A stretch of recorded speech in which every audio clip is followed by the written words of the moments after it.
स्वागत है आपका ईटी नाउ स्वदेश पर। मैं हूं आपके साथ पूजा त्रिपाठी। आप देख रहे हैं खरा सौदा और मुंबई स्टूडियो से अजय शर्मा और प्रियंका भी हमारे साथ जुड़ चुके हैं। आज भारतीय बाजारों में तो हम देख रहे हैं एक के बाद एक रिकॉर्ड लेवल्स दिख रहे हैं, लेकिन आज ग्लोबल मार्केट से संकेत थोड़े कमजोर मिल रहे हैं, तो उसका असर कैसा दिख सकता है मार्केट्स पर, ये आज हम समझने की कोशिश करेंगे। लेकिन सबसे पहले जान लेते हैं कि ग्लोबल सेटअप कैसा है। अजय, गुड मॉर्निंग, बताइए। Good morning Priyanka, good morning Pooja. देखिए पूजा, एक अच्छी बात यह है कि हमारे भारतीय बाजार में अगर आप एक हफ्ते 10 दिन से हमारे चैनल पे नैरेटिव सुन रही हैं और हमारे व्यूअर्स अगर हमारी बातचीत को सुन रहे हैं, जो टॉप पैनलिस्ट से हम करते रहते हैं, स्ट्रेटेजिस्ट से, फंड मैनेजर से, तो आपको बहुत सरप्राइज नहीं होगा। हम हमेशा से एक हफ्ते से ये बात ही कर रहे थे कि थोड़ा कॉशियस रहिए। बहुत अच्छा पैसा बन गया आपका, या तो लेते रहिए पैसे थोड़े या थोड़ा ट्रेल करिए। देखिए यूएस मार्केट से अब बैड न्यूज़ आ गई। यूएस मार्केट में हुआ क्या, ये समझना जरूरी है। कितनी बड़ी गिरावट है। अगर आप इंडिसेस को देखें तो यूएस मार्केट, आपका यूरोपियन मार्केट 2-2.5%, 1 से 2% यूएस मार्केट गिरे। जो जॉब्स डेटा आया है, करीब 2.25 लाख जॉब्स का डेटा एक्सपेक्टेशन था, आया है करीब 4-4.5 लाख, 4.25 लाख आया है। बहुत मजबूत डेटा आया।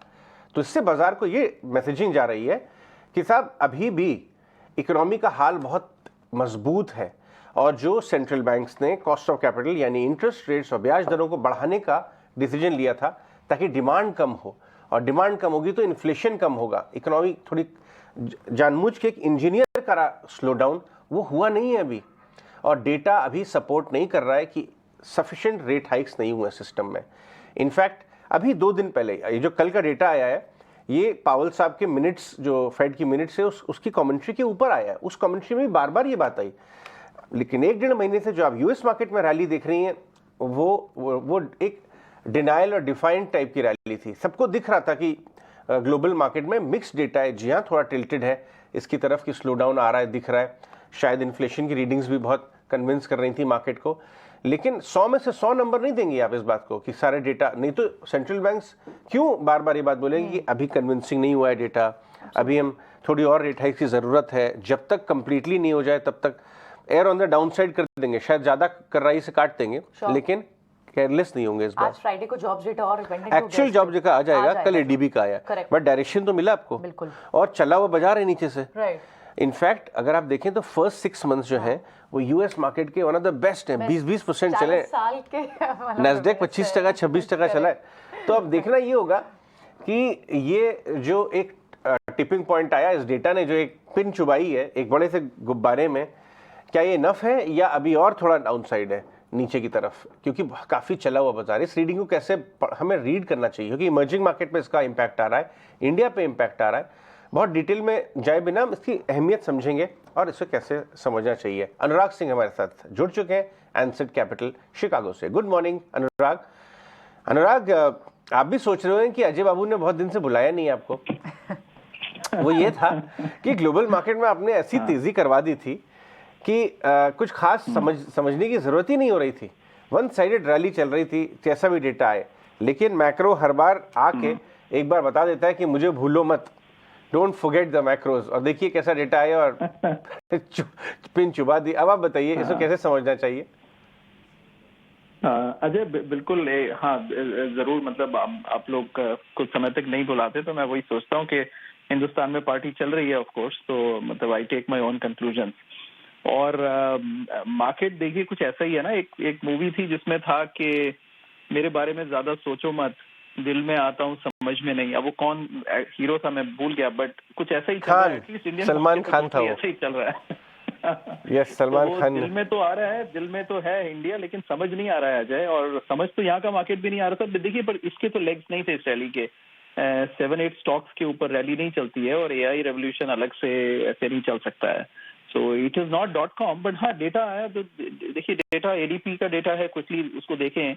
It represents about 30% of US का पेरोल इंडिकेट करता है वो, and it is almost double of what was expected. 250,000 jobs की उम्मीद थी, अबाउट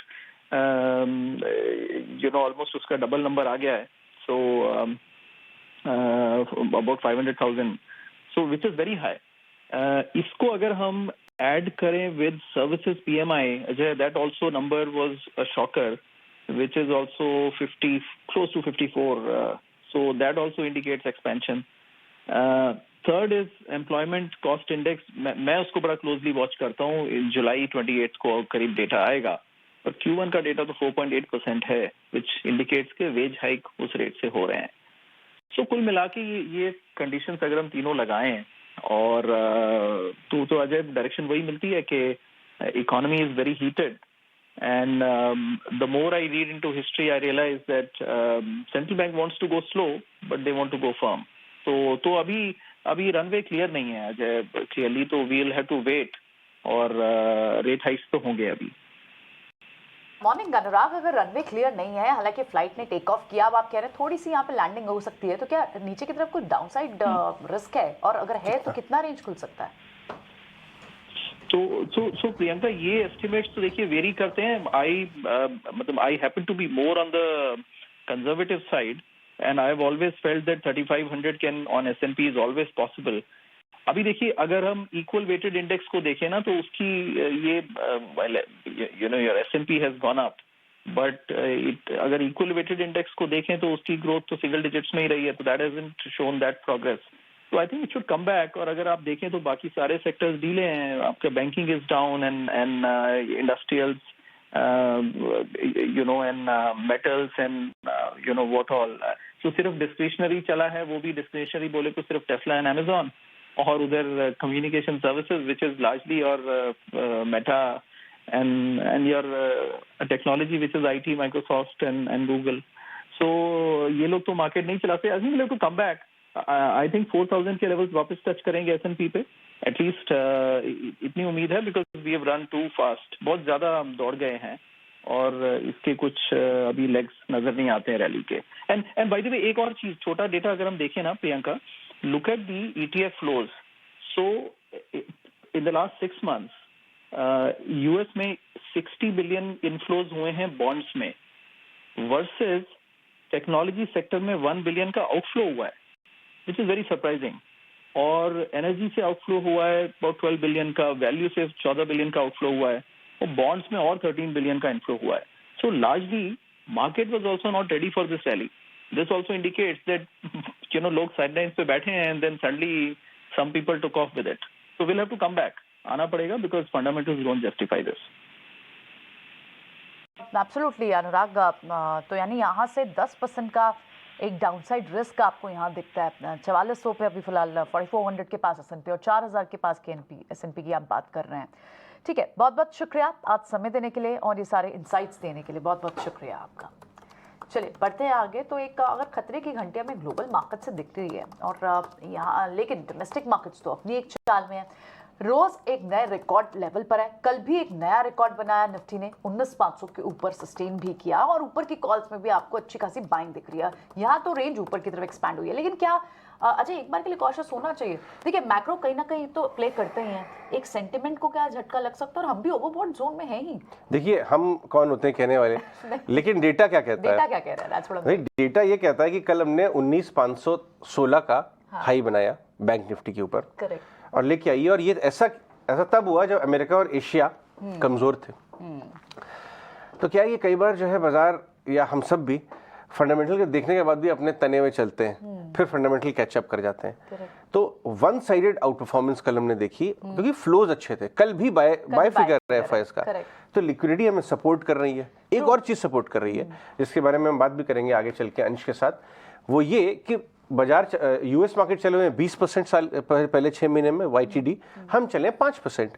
तो जब हम चले ही नहीं बहुत ज्यादा, तो गिरेंगे कैसे बहुत ज्यादा? हम देख रहे हैं कि हम 19,800 से चले हैं, इसलिए लगता है अंदर सबको पार्टिसिपेशन के साथ, हाँ सॉरी 18,800, कि भाई वहां से चले हुए हैं तो कहीं बहुत ज्यादा गिर ना जाए. लेकिन अगर आप नेट देखें तो ग्लोबल मार्केट कंपैरिजन में हम कम चले हैं, इसलिए कुशन डिफॉल्ट और बड़ी बड़ी बातें आ रही हैं मॉर्गन स्टैनली जैसे कि इतना बढ़िया लिक्विडिटी है, फंडामेंटल्स हैं, मैक्रोज हैं. लेकिन आप वो एक बार बुल एंड बेयर वाली वो भी ले आइए, वो बताना जरूरी है. सिर्फ तेजी वाली बात करना उचित नहीं है, आपको वस्तु स्थिति इस समय क्या है वो दिखाना जरूरी है.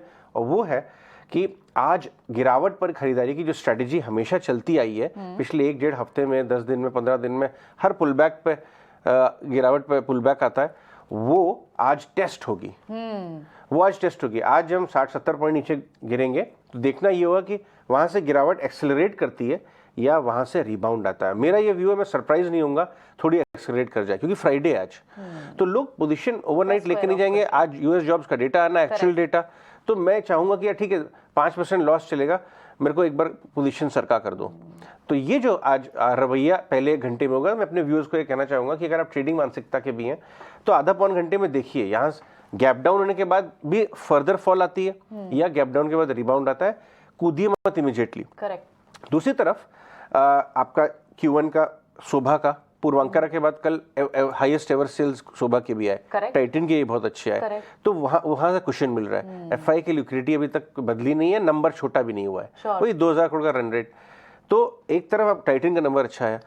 अरे डाबर की क्या कमेंट्री आई है, मैं तो सोच रहा था डाबर भाई कब बदलेंगे, आपका स्टांस बदलेगा, क्योंकि डाबर सारे कंज्यूमर में सबसे ज्यादा रूरल है।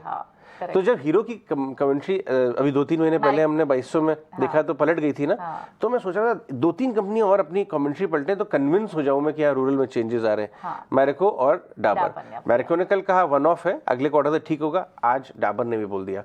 तो पॉइंट ये है कि फॉल्स कुशन्ड है, ये रीजन मैं इसलिए बता रहा हूँ क्योंकि फॉल्स यहाँ पे कुशन्ड है, बट फॉल आएगा जरूर और पोटेंशियल है, क्योंकि हम अपर एंड ऑफ द रेंज पे हैं, इसलिए आपको केयरफुल रहने की जरूरत है।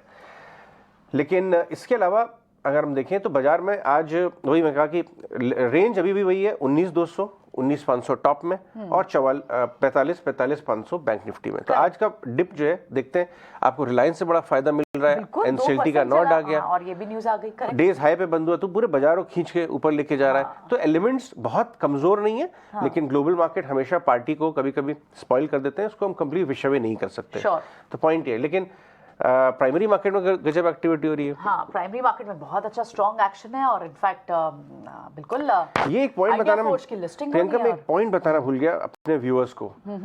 अभी 1 हफ्ते पहले हमने आपको बताया था कि टाटा म्यूचुअल फंड ने स्मॉल कैप फंड्स में लमसम लेना बंद किया है। मैंने राहुल सिंह से बात की जो टाटा के CIO हैं, मैंने कहा था क्यों, उन्होंने कहा कि इतना पैसा आ रहा है इस समय स्मॉल कैप में, इतनी हमारे पास अपॉर्चुनिटी नहीं है और हम नहीं चाहते कि बायस हो जाए हमारा फंड मैनेजर और वो ओवर वैल्यूड स्मॉल कैप्स में लगाए, तो हमने लमसम बंद कर दिए।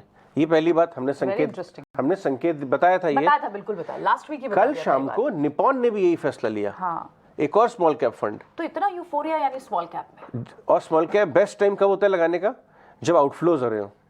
अब इतना पैसा आ रहा है, तो ये भी एक संकेत है जो हमने बुल बेयर के अलावा आपको बताया था कि भाई स्मॉल कैप में इतना पैसा आ रहा है कि म्यूचुअल फंड को अपना हाथ रोकना पड़ रहा है। तो थोड़ा केयरफुल रहिए, थोड़ी सी वहां पे साइंस दिख रहे हैं। तो साइंस की तो हम बात कर रहे हैं कि मार्जिन सेफ्टी की लगातार हम बात कर रहे हैं, PCR की बात कर रहे हैं, but that's how the market is actually. बिल्कुल। तो ये हैं कुछ घरेलू ट्रिगर्स आज भारतीय बाजारों के लिए, लेकिन इसके अलावा प्राइमरी मार्केट में भी काफ़ी सारा एक्शन दिख रहा है और इस बीच 2 IPOs भी हैं जो इस वक्त हमारे रडार पर है। एक तो है आइडिया फोर्ज टेक्नोलॉजी जिसकी कि आज लिस्टिंग होगी, तो उस पर भी हमारी नज़र रहेगी, और सेंको गोल्ड का भी IPO आज आखिरी दिन है और जो कि 77 गुना अभी तक भर चुका है। अजय, आपसे समझना चाहेंगे जो प्राइमरी मार्केट में इस वक्त एक्शन आ रहा है और भारतीय बाजारों में भी तेजी है, इन 2 IPO के बारे में आपका क्या कहना है, किस तरह का रिस्पॉन्स मिल रहा है? पूजा देखिए, ये तो व्हाट एन आइडिया सर्जी वाला मोमेंट हो गया, क्योंकि मेन बोर्ड में ये पहली ड्रोन कंपनी है जो IPO लेके आ रही है और प्रॉफिटेबल है। ये 2 चीजें जो है ना बहुत इंपॉर्टेंट है। हमने देखा है कि एक द्रोणाचार्य करके कंपनी आई थी SME में, उसको भी एकदम मैडनेस जैसा रिस्पॉन्स मिला था, बट वो SME था। आइडिया फोर्ज मेन बोर्ड में पहली ड्रोन कंपनी है जो IPO लेके आ रही है, प्रॉफिटेबल है, बड़े बड़े लोग इन्फोसिस जैसे इसमें इन्वेस्टेड हैं। तो एक स्कैर्सिटी के चक्कर में भयंकर रिस्पॉन्स मिला, स्कैर्सिटी प्रीमियम मिला, अच्छा मैनेजमेंट लोगों को पसंद आया, इनकी कमेंट्री वगैरह, और आज 50-60% प्रीमियम पे लिस्ट हो सकता है जो आइडिया लग रहा है जो देख के। तो प्रॉफिट बुकिंग भी आएगी, जो IPO खेलते हैं सिर्फ एक लिस्टिंग गेन के लिए, और बड़े प्लेयर जिन्हें पूरा माल नहीं मिला था वो लेने को भी आएंगे। तो ये एक बड़ी इंटरेस्टिंग कंपनी लिस्ट हो रही है, बात तो श्योर है। 3-4 हज़ार करोड़ का MCAP इसका हो जाएगा। लेकिन सेंको जो करीब 15% ग्रोथ वाली कंपनी है, और ज्वेलरी रिटेलिंग हम पहली बार तो IPO देख नहीं रहे, इतने सारे आए हैं, लास्ट वन शायद कल्याण था, लेकिन इनको 77 टाइम दिखाई दिया, वो मजा आ गया देख के, मतलब। और इसमें आपको याद हो कि प्रशांत जैन ने भी एंकर में माल लिया था। और तो प्राइमरी मार्केट में भी भयंकर एक्शन है। ये इसकी वैल्यूएशन जो है ना 14 टाइम है 1 ईयर फॉरवर्ड।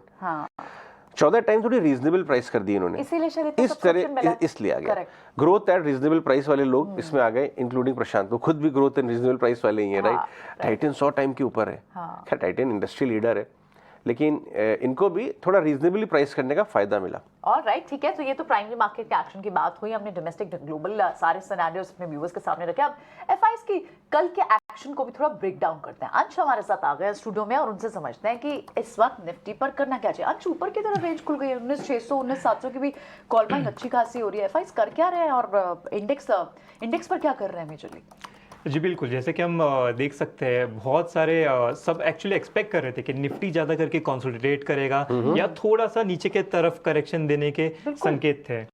तो ये ऐसा देख सकते हैं कि जब निफ्टी थोड़ा थोड़ा ऊपर जाने लगा तो जिन्होंने पुट बाइंग की थी, कॉल राइटिंग की थी, वो जल्दी जल्दी अपने पोजीशन कवर करने लग गए। हम कल इसे लाइव मार्केट में भी ट्रैक कर रहे थे ऑप्शन चेन को, और इस वजह से बहुत बार ऐसा होता है जब बियर ट्रैप हो जाते हैं, जब लोग ये एक्सपेक्ट करते हैं कि नीचे गिरने वाला है, पोजीशन ले लेते हैं, बट मार्केट नीचे नहीं गिरता। उस समय पे पोजीशन कवर करने के वजह से मार्केट की प्राइजेस हमेशा ऊपर जाने लगते हैं। तो कई हद तक ऐसे कह सकते हैं कि कल का जो ऊपर का मूव था उसका कुछ क्रेडिट इस एक्सपायरी को दे सकते हैं।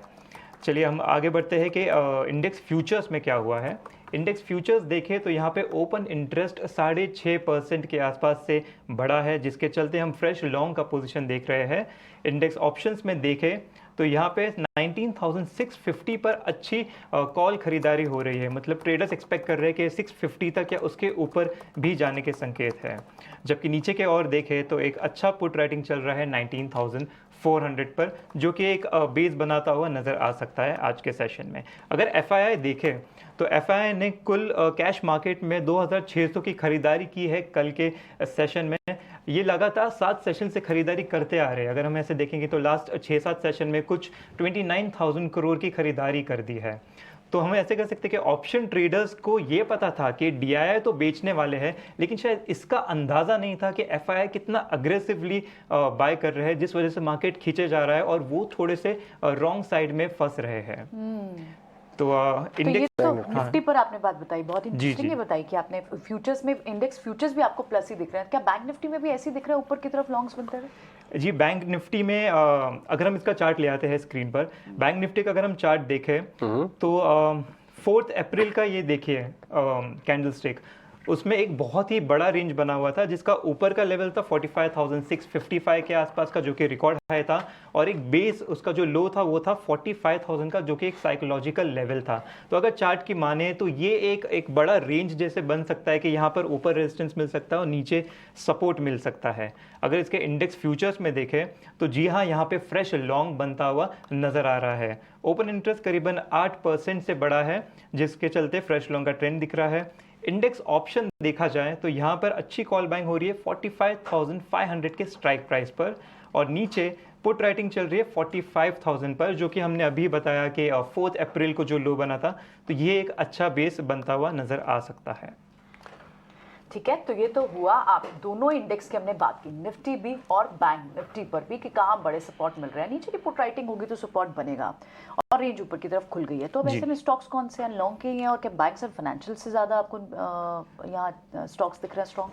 जी, पोजीशंस तो ज़्यादा करके अभी लॉन्ग की तरफ ही नज़र आ रहे हैं स्टॉक्स में, क्योंकि कल का अच्छे ब्रेकआउट्स दिखे हैं कई स्टॉक्स में। तो एक स्टॉक जो हमारे नज़र पर आया है वो है टोरेंट पावर का। इसका चार्ट ले आते हैं स्क्रीन पर। अगर इसका आप चार्ट देखें तो ये एक डाउनवर्ड स्लोपिंग चैनल बना हुआ था, जहां से कल ब्रेकआउट देता हुआ नजर आया। तो यहाँ पे एक अच्छी बाइंग दिख सकती है। अगर वीकली टाइम फ्रेम पे इसे देखें तो 3 हफ्ते से लगातार गिर रहा था और इस हफ्ते पलट कर वापस ऊपर जाता हुआ भी दिख रहा है। तो अच्छे संकेत दिख रहे हैं स्टॉक में ऊपर की तरफ खुलने के। दूसरा स्टॉक देखें तो दूसरा स्टॉक हमारे रेडार पर है अवंती फीड्स का। इसका चार्ट भी ले आते हैं स्क्रीन पर। अगर इसका चार्ट देखें तो एक हॉरिजॉन्टल रेजिस्टेंस बना हुआ था करीब 400 के लेवल पर। तो यहाँ से एक अच्छा ब्रेकआउट देता हुआ नजर आया है कल। ये जो पैटर्न बना है इसे रिवर्स हेड एंड शोल्डर भी कहते हैं, और साथ ही साथ स्टॉक ने 4 मंथ हाई का स्तर भी छुआ है। तो यहाँ पर भी एक अच्छी खरीदारी दिख सकती है। क्या बात है, रिवर्स हेड्स एंड शोल्डर, बहुत बढ़िया। आगे बढ़ते हैं, बहुत शुक्रिया अंश। अब हम अपनी बातचीत मार्केट की लेके चलते हैं सौरभ सिसोदिया और संतोष मीना के पास। सौरभ, मैं आपके साथ शुरुआत करना चाहूँगा। उसका रीज़न ये है कि जो हालांकि काफ़ी इंडिकेशंस अंश ने बताए अपने एफएनओ से, बट मुझे फिर भी लगता है कि आज का जो एफएनओ डेटा आएगा, ये कल का जो डेटा है ना, ये बैकवर्ड लुकिंग है। एशिया में कल गंभीर फॉल आया था, बट इंडिया में नहीं आया था। इंडिया के बाइंग और डिप का टेक्सचर बदला है या नहीं, एफआईज अपने रुख में बदलाव लाते हैं, यूएस मार्केट में क्या हो रहा है इसके चलते, उसका टेस्ट आज के सेशन में होगा, फ्राइडे के। तो एफएनओ में कुछ अर्ली साइंस दिखाई दिए थे, जो स्ट्रॉन्ग बेयर्स हैं, जो चलते तेजी वाले मार्केट में अपनी बेरिश पोजीशन बिठाना शुरू करते हैं, आपको दिख रहे थे? Good morning Ajay. सी कल एक्सपायरी थी, तो एक्सपायरी भी तो डेटा जो था काफी पॉजिटिव था। इनफैक्ट निफ्टी बैंक भी दोनों में लॉन्ग बिल्टअप हुआ है। बट अगर प्राइस के पर्सपेक्टिव से प्योरली बात करें, जिस तरीके से निफ्टी में पिछले 10 दिनों में 1000 पॉइंट की रैली आई है, बैंक निफ्टी में 2000 पॉइंट की रैली आई है, मूविंग एवरेजेस अभी काफी दूर है, तो आई थिंक यहाँ पर रिस्क टू रिवॉर्ड और फ्रेश लॉन्ग फेवरेबल नहीं है। ट्रेंड अभी भी पॉजिटिव है, बट यहाँ पर एक कंसोलिडेशन जरूरी है, मूविंग एवरेज को कैचअप करना जरूरी है। तो आई थिंक यहाँ पर किसी को भी फ्रेश लॉन्ग लेने की बिल्कुल सलाह नहीं होगी। आई थिंक निफ्टी में 19,200 का जो लेवल है, स्ट्रॉन्ग सपोर्ट जोन है, गैप एरिया है, वहां पर अगर मार्केट आता है तो रिस्क टू रिवॉर्ड काफी फेवरेबल बन जाएगा। बैंक निफ्टी में भी 44,800 से 45,000 का जो जोन है, एक गैप एरिया और साइकोलॉजिकल सपोर्ट है 45,000 का। तो आई थिंक यहाँ पर जिस तरीके से मार्केट का मोमेंटम है, यहाँ पर चांसेस है कि अगले एक हफ्ते तक मार्केट एक पुल बैक दे, कंसोलिडेशन में जाए, एंड उसके बाद मार्केट में जिस तरफ भी रेंज होती है, एक बड़ा मूव देखने मिलेगा। तो जिनके पास भी लॉन्ग पोजीशन है, आई थिंक एक स्टॉप लॉस अगर आपको चाहिए तो एक 45,000 का बैंक निफ्टी पे रख सकते हैं। निफ्टी पर अगर छोटा स्टॉप रखना है तो 19,200 का स्टॉप रख सकते हैं। बट अगर आपको आज प्रॉफिट बुकिंग का मौका मिले तो एग्जिट भी कर लीजिए। नीचे के लेवल से मार्केट वापस आता है तो बाय ऑन डिप्स की स्ट्रैटेजी मेंटेन करके वापस आप पोजीशन में एंटर कर सकते हैं। तो यहाँ से फ्रेश लॉन्ग की खरीदारी की तो राय नहीं होगी, तो लेकिन क्या अगर डिप मिलता है तो क्या बाय करना चाहिए या फिर थोड़ा रुककर वेट करना चाहिए और दबाव बन सकता है? संतोष से समझते हैं। संतोष, आप क्या कर रहे हैं इंडेक्स पे? So first of all good morning everyone. Market की बात करें तो निफ्टी में बहुत ही स्ट्रॉन्ग बुलिश मोमेंटम बना हुआ है। हालांकि हमको थोड़ा सा कॉशियस रहना चाहिए, मोमेंटम से फाइट करना मुश्किल है। हो सकता है कि मार्केट थोड़ा सा इतनी बड़ी तेजी के बाद एक कंसोलिडेशन मोड में चले जाए।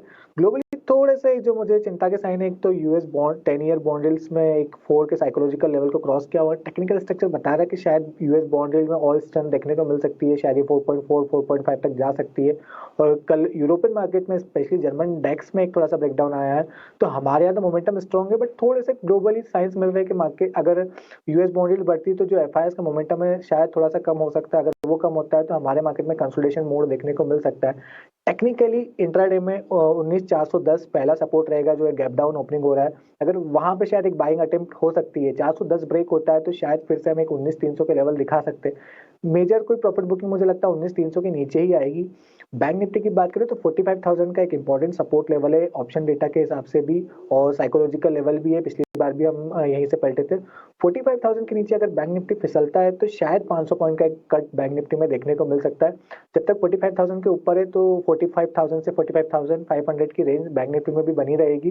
तो मेरी निफ्टी और बैंक निफ्टी में दोनों की ही होल्ड की सलाह है। 45,000 के नीचे फिसलता है और निफ्टी 19,410 के नीचे फिसलता है तो शायद कुछ मुनाफा वसूली मार्केट में देखने को मिल सकती है। ठीक है, थोड़ा सा कॉशियस रहने का स्टांस हमारे पैनलिस्ट बना रहे हैं। ये कोई बहुत बड़ी भीषण मंदी की बात नहीं हो रही है। एक बड़ी नीचे से 16,800 के भाव से इतना ज़बरदस्त ऑलमोस्ट 19,500 का रन आया है। तो अगर ग्लोबल मार्केट ट्रिगर्ड कुछ वीकनेस आती है तो बाजार को हेल्दी बनाएगी। इनफैक्ट नई पोजीशंस आएंगे, नए प्लेयर जुड़ सकते हैं जो हर भाव से नहीं लेते माल, जो अपने भाव से रिस्क रिवॉर्ड देख के माल लेते हैं। अब हम बात करेंगे ट्रेडिंग आइडियाज़ की। तो सौरभ, आप बताइए सबसे पहले, इस समय बाजार में फ्रेश ट्रेडिंग किस तरफ ले रहे हैं, या आप मिक्स ले रहे हैं लॉन्ग शॉर्ट का? अजय, अगर हम मार्केट में देखें तो काफी स्टॉक्स पे से भी काफी अच्छा एक्शन है। तो मेरे दोनों जो पिक रहेंगे ऑन द लॉन्ग साइड रहेंगे। पहला मैं टाटा मोटर्स के साथ जाना चाहूंगा। अगर हम देखें तो ऑटो स्टॉक्स में एक अच्छा मोमेंटम है। इनफैक्ट काफी ऑटो स्टॉक्स अपनी रेंज को ब्रेक कर रहे हैं, नए हाईज मार रहे हैं, और जिस तरीके से मोमेंटम है मुझे लग रहा है टाटा मोटर्स काफी अट्रैक्टिव लग रहा है। तो टाटा मोटर्स में करंट लेवल्स पे खरीदारी की सलाह होगी। एक डेरिवेटिव डेटा ऐड करना चाहूंगा, जो 600 की स्ट्राइक है वहां पर मैक्सिमम कॉल हुआ है और वहां पर कल के सेशन में थोड़ी सी अनवाइंडिंग हुई है। तो 600 के लेवल अगर और क्रॉस होता है तो इसमें और बड़ी तेजी ऑन द अपसाइड देखने मिल सकती है। अच्छी शॉर्ट कवरिंग रैली और इस रैली को ऊपर में लेके जा सकती है। तो टाटा मोटर्स में करंट लेवल्स पे खरीदारी की सलाह होगी। एक 590 के स्टॉप लॉस से लॉन्ग पोजीशन बनाई जा सकती है। ऑन द अपसाइड 620 तक की तेजी नियर टर्म में देखी जा सकती है। दूसरा पिक मेरा डीएलएफ रहेगा। डीएलएफ में देखें तो कल 2008 के बाद पहली बार इसने 500 के ऊपर क्लोजिंग दी है। मोमेंटम काफी स्ट्रांग है, और अगर ग्राउंड डेटा भी देखें तो इन्होंने अपनी जो उनकी बैलेंस शीट है काफी स्ट्रांग है, highest ever quarterly profits pre sales record इन्होंने लॉन्च की है। तो मुझे लग रहा है यहाँ पर डीएलएफ में अच्छा मोमेंटम है, प्राइस और फंडामेंटल दोनों कंफर्म कर रहे हैं कि अच्छा मोमेंटम इसमें देखा जा सकता है। तो 505 के स्टॉप लॉस से खरीदारी की सलाह होगी, 530 के लेवल्स नियर टर्म में देखे जा सकते हैं। ओके, तो डीएलएफ में ट्रेड लीजिए और इसके अलावा टाटा मोटर्स में 620 के टारगेट के लिए आप खरीदारी करके चल सकते हैं। संतोष, आपके भी ट्रेडिंग आइडियाज बताइए। मेरे दो स्टॉक्स हैं, दोनों ही ऑटो स्पेस से, लेकिन एक बाई साइड है और एक सेल साइड है। बाइंग साइड है हमारा राजा बैटरी। इस स्टॉक की बात करें तो एक बहुत अंडर परफॉर्म किया था, लेकिन अब यहाँ पर एक बहुत ही अच्छा क्लासिक ब्रेकआउट आया है। ब्रेकआउट के बाद स्टॉक ने एक पुलबैक दिखाया था और उस पुलबैक के दौरान इसने अपने ब्रेकआउट लेवल को रिटेस्ट किया और अब फिर से मोमेंटम दिखाते हुए नजर आ रहा है। इसको से ट्रेडिंग बेट भी ले सकते हैं और मुझे लगता है कोई 6 महीने का नजरिया रखता है तो भी स्टॉक को खरीदा जा सकता है। ऐसे इंट्राडे या शॉर्ट टर्म के लिए मुझे लगता है कि इसमें 725 के टारगेट इमीडिएटली देखने को मिलेंगे। 690 का स्टॉप लॉस रहेगा। दूसरा स्टॉक मेरा शॉर्ट साइड है टीवीएस मोटर। हालांकि ऑटो सभी स्टॉक्स में अच्छा मोमेंटम बना हुआ है एक्सेप्ट आइसर मोटर, लेकिन टीवीएस मोटर को भी देखोगे तो इस मंथ में जहां ऑटो इंडेक्स 2% से ज्यादा ऊपर है, टीवीएस मोटर 1% के आसपास नीचे ट्रेड कर रहा है। यहाँ पर लोअर हाइज लोअर लोज देखने को मिल रहा है क्योंकि fundamentally one of the most expensive stock है। स्टॉक अपने 20 डे मूविंग एवरेज के नीचे ट्रेड कर रहा है। ओवरऑल चार्ट्स में एक kind of inverse head and shoulder formation देखने को मिल रहा है। तो हो सकता है अगर मार्केट में कोई कमजोरी आती तो ये स्टॉक अंडर परफॉर्म करते हुए नजर आए। तो यहाँ पर 1290 का टारगेट रहेगा और 1330 का स्टॉप लॉस रहेगा। ठीक है, तो राजा में खरीदारी करने की राय, लेकिन टीवीएस मोटर्स में बिकवाली की राय है। ये एक सेल ट्रेड आ रहा है संतोष की तरफ से। चलिए अब आगे बढ़ते हैं और पैनल पर एक और गेस्ट को शामिल कर लेते हैं। हमारे साथ वृद्धि इन्वेस्टमेंट के विवेक कारवा भी जुड़ चुके हैं। विवेक, हम आपके पास आएंगे, लेकिन शरद भी हमारे साथ जुड़ चुके हैं खबरों वाले शेयर्स बताने के लिए। तो सबसे पहले उनके पास चलते हैं। शरद, बताइए आज के लिए खबरों वाले शेयर्स कौन कौन से? फोन करने बोले, एक बार फोन करिए। चलिए, शरद तक हमारी आवाज़ नहीं पहुंच पा रही है। उनसे हम संपर्क जोड़ने की कोशिश करेंगे। लेकिन विवेक, अब आपसे समझना चाहेंगे, पहले तो बाज़ार पर अपनी राय दीजिए और जिस तरीके से ग्लोबल क्यूज़ इस वक्त आ रहे हैं, क्या व्यू बन रहा है आपका इस वक्त मार्केट पर और अब आगे क्या लेवल्स आप वॉच करेंगे?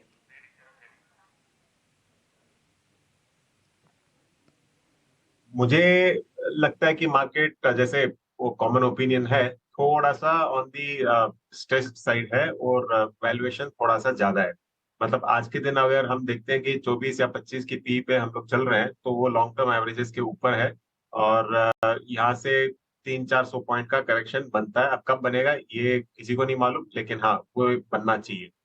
दूसरी बात, यहाँ पे अभी तक ज्यादा इम्पोर्टेंस, मैं तो ये कई बार रिपीट कर चुका, लेकिन मार्केट में रैली आई जब मॉनसून का डेफिसिट 30% से लेके 5% हो गया।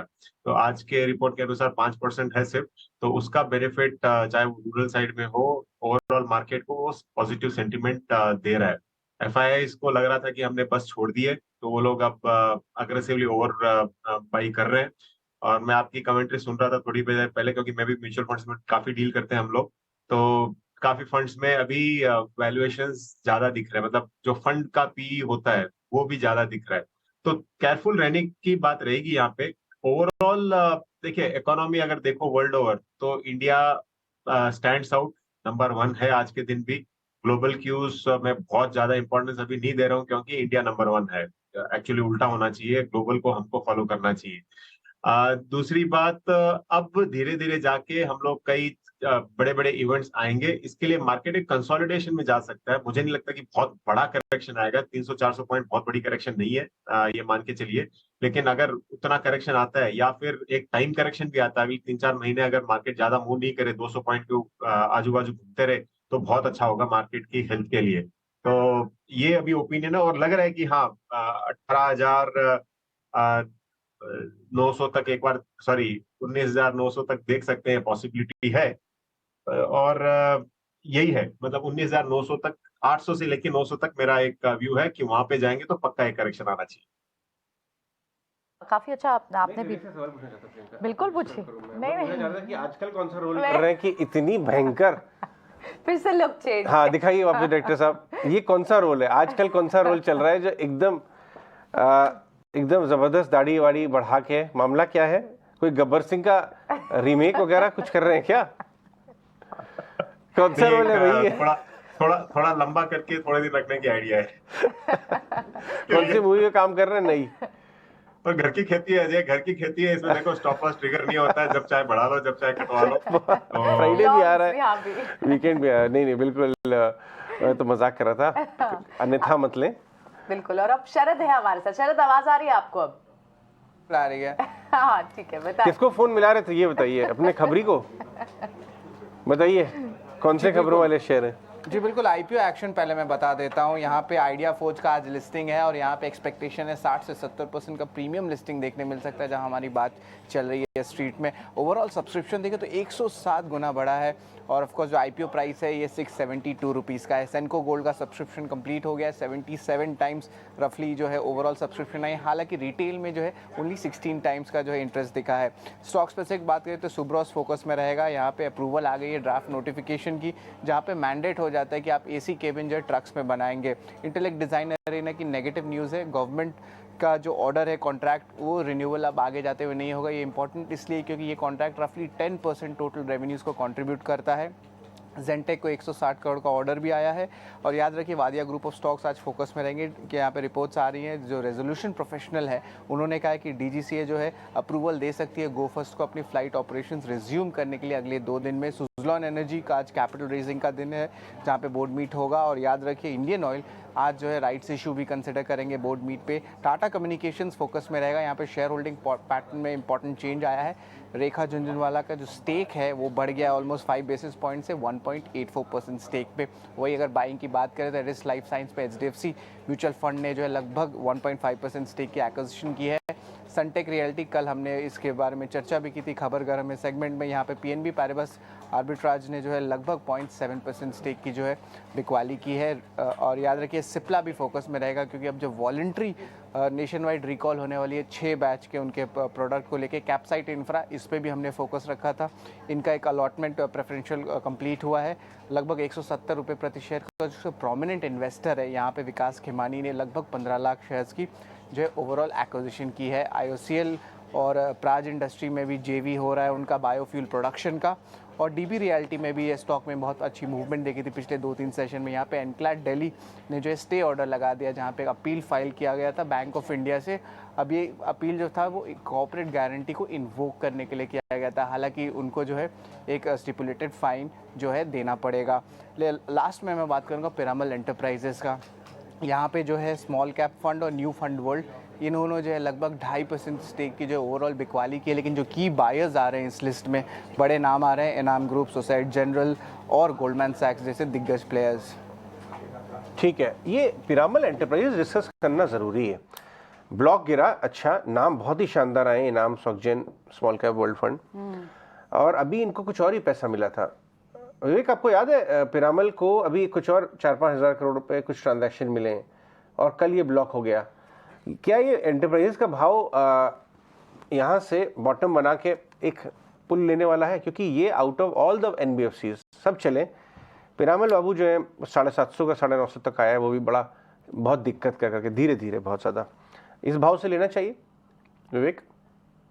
अजय, आपको याद होगा आपके साथ ही बात हुई थी जब ये करीबन 800-820 में चल रहा था और मैं बोला ये 4 डिजिट तो होना चाहिए, वैल्यूएशन इतना इसका सस्ता है कंपेयर टू सारे एनबीएफसीज। अब 940 हो गया है, तो 4 डिजिट भी दूर नहीं है। मुझे लगता है कि 1000 रुपया होना चाहिए। और जो कल बाइंग लिस्ट में देख रहा, अभी थोड़ी देर पहले ही देख रहा था, जो म्यूचुअल फंड्स वगैरह ने, एफआईआई ने जो बाइंग किया है वो दर्शाता है कि ये आगे चल के और स्ट्रांग रह सकता है। अब 1000 के ऊपर तो मैं रिवैल्यूएशन करूंगा वापस, कैसे उसको रखना है नहीं रखना है, लेकिन हाँ 1000 तक तो आपको ये दिखा सकता है। ओवरऑल एनबीएफसी स्पेस में बहुत अच्छी स्ट्रेंथ हो रही है। और एक और चीज याद रखिए, मोस्ट ऑफ दिस कंपनीज ये लोग क्या कर रहे हैं, अब ज्यादा रूरल सेगमेंट में वो भी रिटेल इंडिविजुअल पे ज्यादा फोकस कर रहे हैं। और जो मॉनसून का फियर था वो जाने की वजह से मुझे लगता है कि ये सारी कंपनीज और भी अच्छा करेगी रूरल में। अगर रूरल में ठीक चलता है सब कुछ, तो मतलब इंडिया गांव से चलता है, शहरों से नहीं चलता है। आई थिंक ये और भी पॉजिटिव रह सकता है। तो 1000 के ऊपर वापस बात करेंगे, लेकिन हाँ 1000 तो दिखाई देगा। तो 4 डिजिट 1000 के ऊपर जल्दी आपको दिखाई देगा। पिरामिड एंटरप्राइज से यहाँ पर चाल आपको दिखती है, ठीक है। लेकिन एक और स्टॉक जो काफी पसंद है एचएनआई इन्वेस्टर्स को, इंस्टीट्यूशंस को, और वो है कैपेसिटी इंफ्रा। कल भी प्रेफरेंशियल इशू के जरिए जो शेयर अलॉट हुआ उसमें भी बड़े नाम आए हैं। विकास खेमानी समेत कई और इन्वेस्टर्स हैं जिनके नाम सामने आए हैं और इस स्टॉक में मूव आई भी है। लेकिन ये इतनी स्ट्रॉन्ग न्यूज क्या स्टॉक को और ऊपर के लेवल पर ले जा सकती है? एक बार सुमित, एक बार संतोष, आप चार्ट चेक करके बताएं। यस, कैपेसिटी इंफ्रा की चार्ट की बात करें तो इसका मोमेंटम काफी स्ट्रॉन्ग है। स्टॉक में ब्रेकआउट भी आया और अभी फर्दर स्ट्रेंथ बन सकती है। हालांकि 240 से 250 एक एरिया है, वहां पर जाके एक प्रॉफिट बुकिंग आ सकती है, बट अभी हम उससे थोड़ा सा दूर है। तो जिसके पास ऑलरेडी है बने रहना चाहिए। एक बार 240 से 250 के जोन में एक बार प्रॉफिट बुक की जा सकती है।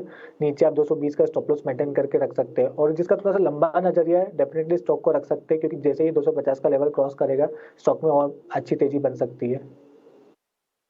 सौरभ, मैं आपसे रिलायंस इंडस्ट्रीज को ट्रेड कैसे किया जाए डिस्कस करना चाहूँगा। रिलायंस ऑप्शन के थ्रू, फ्यूचर्स के थ्रू, डिलीवरी के थ्रू, जो भी कहिए, अभी 1.5-2 दिन में जो चला अदरवाइज 2480-2500 पे अटक जा रहा था, अभी 2640 मारा है। और वो इसलिए क्योंकि इसके अंदर एक खबर है, कल शाम को आरआईएल के जो फाइनेंशियल सर्विसेज कारोबार है जिसमें बड़ी रुचि है लोगों को, उसको डीमर्जर का नॉड आया है। हमारे साथ सौमित हैं जो देखते हैं। पहले खबर को समझ लेते हैं, बाजार उस कारोबार को वैल्यूएशन क्या दे रहा है इसके ऊपर एक नजर डाल लेते हैं, फिर ट्रेड डिस्कस करेंगे। बताइए सुमित। तो सब इम्पॉर्टेंट वो न्यूज़ थी और काफ़ी टाइम से लॉन्ग अवेटेड थी स्ट्रीट को, वो एनसीएलटी अप्रूवल आ गई। अभी सिर्फ आरबीआई और सेबी की है, बट वो ज़्यादातर प्रोसीजरल है और एक्सपेक्टेड है कि जल्द ही आ जाएगी। जुलाई अगस्त में डीमर्जर का डेट अनाउंस कर देंगे, रिकॉर्ड डेट जो है वो अनाउंस कर देंगे और सितंबर तक लिस्टिंग एक्सपेक्टेड है स्ट्रीट को। अभी जो फाइनेंशियल सर्विस है ये एक्स आईसीआईसीआई के जो वेटरन बैंकर्स थे वो लीड करने वाले हैं, केवी कामत जी और हितेश सेठिया जी। और अगर वैल्यूएशन की अगर हम बात करें तो इस जो जियो फाइनेंशियल यूनिट है इसमें करीब ट्रेजरी शेयर्स होंगे 6.1%, जिसकी वैल्यू करीब 1.1 लाख करोड़ है और इसकी नेटवर्थ अराउंड 28,000 करोड़ के आसपास है। तो हमारे हिसाब से जो बुक वैल्यू बनती है वो करीब 200 रुपये प्रति शेयर का है। अब एनालिस्ट इसको क्या वैल्यू दे रहे हैं? जेपी मॉर्गन करीब 189 रुपीज़ पर शेयर का वैल्यू दे रहे हैं और जेफरीज करीब 179 रुपीज़ पर शेयर का वैल्यू दे रहे हैं। तो इंटरेस्टिंग रहेगा ये देखना कि कैसे ये लिस्ट होती है एक्सचेंजेस में सितंबर तक। अब एक और इंपॉर्टेंट चीज़ है, जब ये लिस्ट होगी कंपनी, ये करीब 4th लार्जेस्ट फाइनेंशियल इंस्टीट्यूशन होगी और एक्सिस बैंक और कोटक महिंद्रा बैंक से भी ज़्यादा का नेटवर्थ होगा इस यूनिट का जो कि है जियो फाइनेंशियल सर्विस। और ये यूनिट कैसे बेनिफिट कर सकती है आगे जाके? सबसे पहले तो इसको AAA रेटिंग मिल जाएगी जो कि उसकी पेरेंट की रेटिंग है रिलायंस इंडस्ट्रीज की, और सिर्फ 6 NBFC है इंडस्ट्री में जिनके पास AAA का रेटिंग है और ये 7th NBFC होगा, जिसके वजह से लोअर कॉस्ट ऑफ फंडिंग एक बेनिफिशियल पार्ट होगा इस NBFC का। और उसी के साथ अगर आप देखेंगे तो रिलायंस इंडस्ट्रीज पेरेंट होने के कारण काफ़ी एक लार्ज डिस्ट्रीब्यूशन बेस बन जाता है कंपनी का। रिलायंस रिटेल के करीब 18,000 से ज़्यादा के स्टोर्स है, एनुअल फुटफॉल 78 करोड़ का है। और रिलायंस जो कि अगर हम बात करें तो इंडियाज लार्जेस्ट टेलीकॉम कंपनी, करीब 43 करोड़ यूजर बेस है उनका। तो एक बड़ा डिजिटल फुटप्रिंट ऑलरेडी रेडी है जियो फाइनेंशियल सर्विसेज को एक्सपैंड करने के लिए जब उसकी लिस्टिंग होगी और जब उसके बिजनेस प्लान बनेंगे। ये जो वापस जाइए डायरेक्टर साहब, पहली वाली प्लेट पे जो रिफाइनरी की तस्वीर लेके आए थे, डायरेक्टर साहब वापस जाइए। सुमित, ये जो रिफाइनरी है पीछे आपने देखी है रिफाइनरी? आप गए कभी इधर? नहीं, मैं जामनगर गया नहीं, उससे भी इमेजेस लेकिन हमें प्लान करना चाहिए जरूर। ये जो रिफाइनरी है ये देश की सबसे बड़ी, देश की नहीं दुनिया की सबसे बड़ी और मोस्ट कॉम्प्लेक्स रिफाइनरी है। इसको देख के मेरे मन में ख्याल आया कि हम क्यों नहीं गए वहाँ पे अभी तक, हमें देखने जाना चाहिए डेफिनेटली। लेकिन वापस आते हैं, और ये आपको पता है प्रियंका, ये one of the largest startup bond होने वाली है। कारोबार क्या है अभी इनके अंदर? बिजनेस कुछ भी नहीं, प्रॉमिस है। 1 लाख करोड़ के ऊपर तो बॉन्ड होगी ये कंपनी, और अभी कारोबार नहीं है। हाँ, बिल्कुल, आप समझे, बिजनेस तो है नहीं अभी, कोटक से तो ऊपर ही है इसके। बिजनेस तो अभी आएगा। टॉप टीम आ गई है, कॉन्सेप्ट आ चुका है, बैकएंड में प्लानिंग बहुत जबरदस्त चल रही है। बहुत बड़े नाम है। अरे वही तो सारा गेम है। तो ये मामला है, इसके बारे में हम फंडामेंटल बाद में बात करेंगे। लेकिन रिलायंस को ट्रेड कैसे करें, ये चीज ये इसके अंदर पक रही है ट्रिगर। सौरभ बताएंगे। सौरभ, ऑप्शंस, फ्यूचर्स या कैश डिलीवरी, इसको खेलने का सबसे बेस्ट तरीका क्या रहेगा? अजय, इनफैक्ट रिलायंस मैंने लास्ट टाइम प्रियंका के साथ ही मंडे को डिस्कस किया था, मैंने आउटलुक बोला था, मुझे काफी पॉजिटिव लग रहा है। इनफैक्ट वो टारगेट्स भी आ गए। रिलायंस में एक चीज देखेगी कि जिस तरीके से इसने कंसोलिडेशन के बाद रेंज को ब्रेक किया है, इसमें 2700 के लेवल इजीली आने वाले हफ्तों में देखने मिल सकते हैं। तो इसको ऑप्शन के जरिए प्ले करना चाहूंगा, जिसमें आप जो ATM कॉल है 2640 की, उसको खरीदारी की सलाह होगी, ये लगभग 50 रुपए चल रही है। और ऑन द अपसाइड आप 2700 की कॉल बेचेंगे तो इसमें जो आपका मैक्स लॉस है 5,700 रुपए का है, मैक्स प्रॉफिट है 9,000 का है और जो मार्जिन लग रहा है इस ट्रेड में से 23,000 लग रहा है। तो रिस्क टू रिवॉर्ड काफी फेवरेबल है, मार्जिन डिप्लॉयमेंट पे जो रिटर्न आ रहा है काफी अच्छा है। एंड अगर in case global market weak भी होते हैं तो आपका जो मैक्स लॉस है वो कैप्ड है। तो आई थिंक इस स्ट्रैटेजी से प्ले करना चाहिए और अगर बड़ा मोमेंटम आता है तो कम रिस्क में ज्यादा पैसा बन सकता है। ओके ज्यादा पैसा बन सकता है, लेकिन रिलायंस के लिए तो एक गेम चेंजर होगा। अभी तक अजय जो बात होती थी, क्योंकि कैपेक्स हेवी ईयर है रिलायंस के लिए, कि शायद ये बेस ईयर होगा, अगले साल से परफॉर्मेंस होगी। ये वाली न्यूज़ तो बाजार के लिए, स्ट्रीट के लिए सरप्राइज है। डायरेक्टर साहब लंबा चार्ट लेके आइए आरआईएल का, उसके अंदर इसका जवाब छिपा हुआ है। मैं ढूंढते थे इस सवाल का जवाब। ये आपकी बात सही है कि फर्स्ट हाफ में बड़ा हिस्सा रिलायंस को दबाव में इसलिए रखता रहा ये वाले कमेंट्री और ये जो नैरेटिव था कि ये साल कैपेक्स का बहुत भारी साल है और बड़े कैपेक्स के दौरान यूजुअली रिलायंस चलता नहीं है। ये आपकी बात एकदम सही है। और प्रीवियस टॉप अगर आप देखें तो 2700 के करीब था, उसके बाद भाव नीचे चला गया। तो 8-10 महीने बिता चुका है, ये फ्रेश ट्रिगर आया है। हाँ, ये फ्रेश ट्रिगर है और 2400-2500 क्रॉस करके ये फ्रेश ट्रिगर पे चला है। करेक्ट। तो हो सकता है ये पोटेंशियल है इसमें 150-200-300 का आपको रनअप दे दे। और दूसरी बात ये मत भूलिए, ये जब कंपनी लिस्ट होगी तो उसमें अलग बाइंग आएगी और ये शेयर होल्डर मिरर कर रहा है। लेकिन ऑयल मार्केटिंग कंपनी 3-4 दिन से चल रही है। बिल्कुल, ऑयल मार्केटिंग कंपनियां अच्छी चल रही हैं, इनकी अंडर रिकवरीज अब पूरी हो चुकी हैं, ओवर रिकवरीज हो गई हैं। इनफैक्ट अब बड़ी बड़ी रिपोर्ट्स आ रही हैं। अब इसी पर बात करने के लिए हमारे साथ कोटक सिक्योरिटीज के एक्सपर्ट हैं, हमारे साथ सुमित पोखरान है, जो ऑयल एंड गैस स्पेस को कवर करते हैं। उनसे समझते हैं सुमित, क्योंकि 3 महीने से लगकर सारे क्रूड डेरिवेटिव्स को, ओएमसीज को फायदा हो रहा है और अब क्लियरली इनके अर्निंग्स में ये रिफ्लेक्ट भी होगा। सुमित, मॉर्निंग, बहुत बहुत स्वागत है आपका 18 आवर्स स्वदेश पर।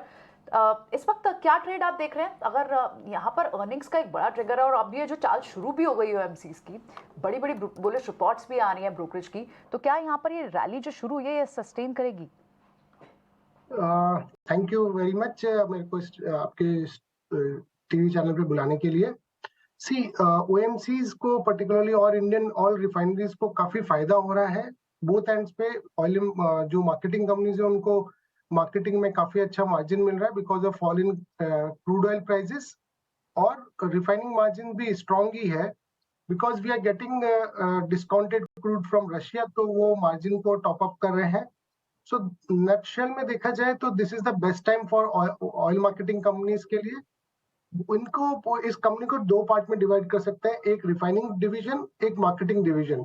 रिफाइनिंग डिवीजन में अगर उसके रिफाइनिंग मार्जिन देखे जाए, जो कि उसका की पैरामीटर रहता है, वो काफी इंप्रूव हुआ है।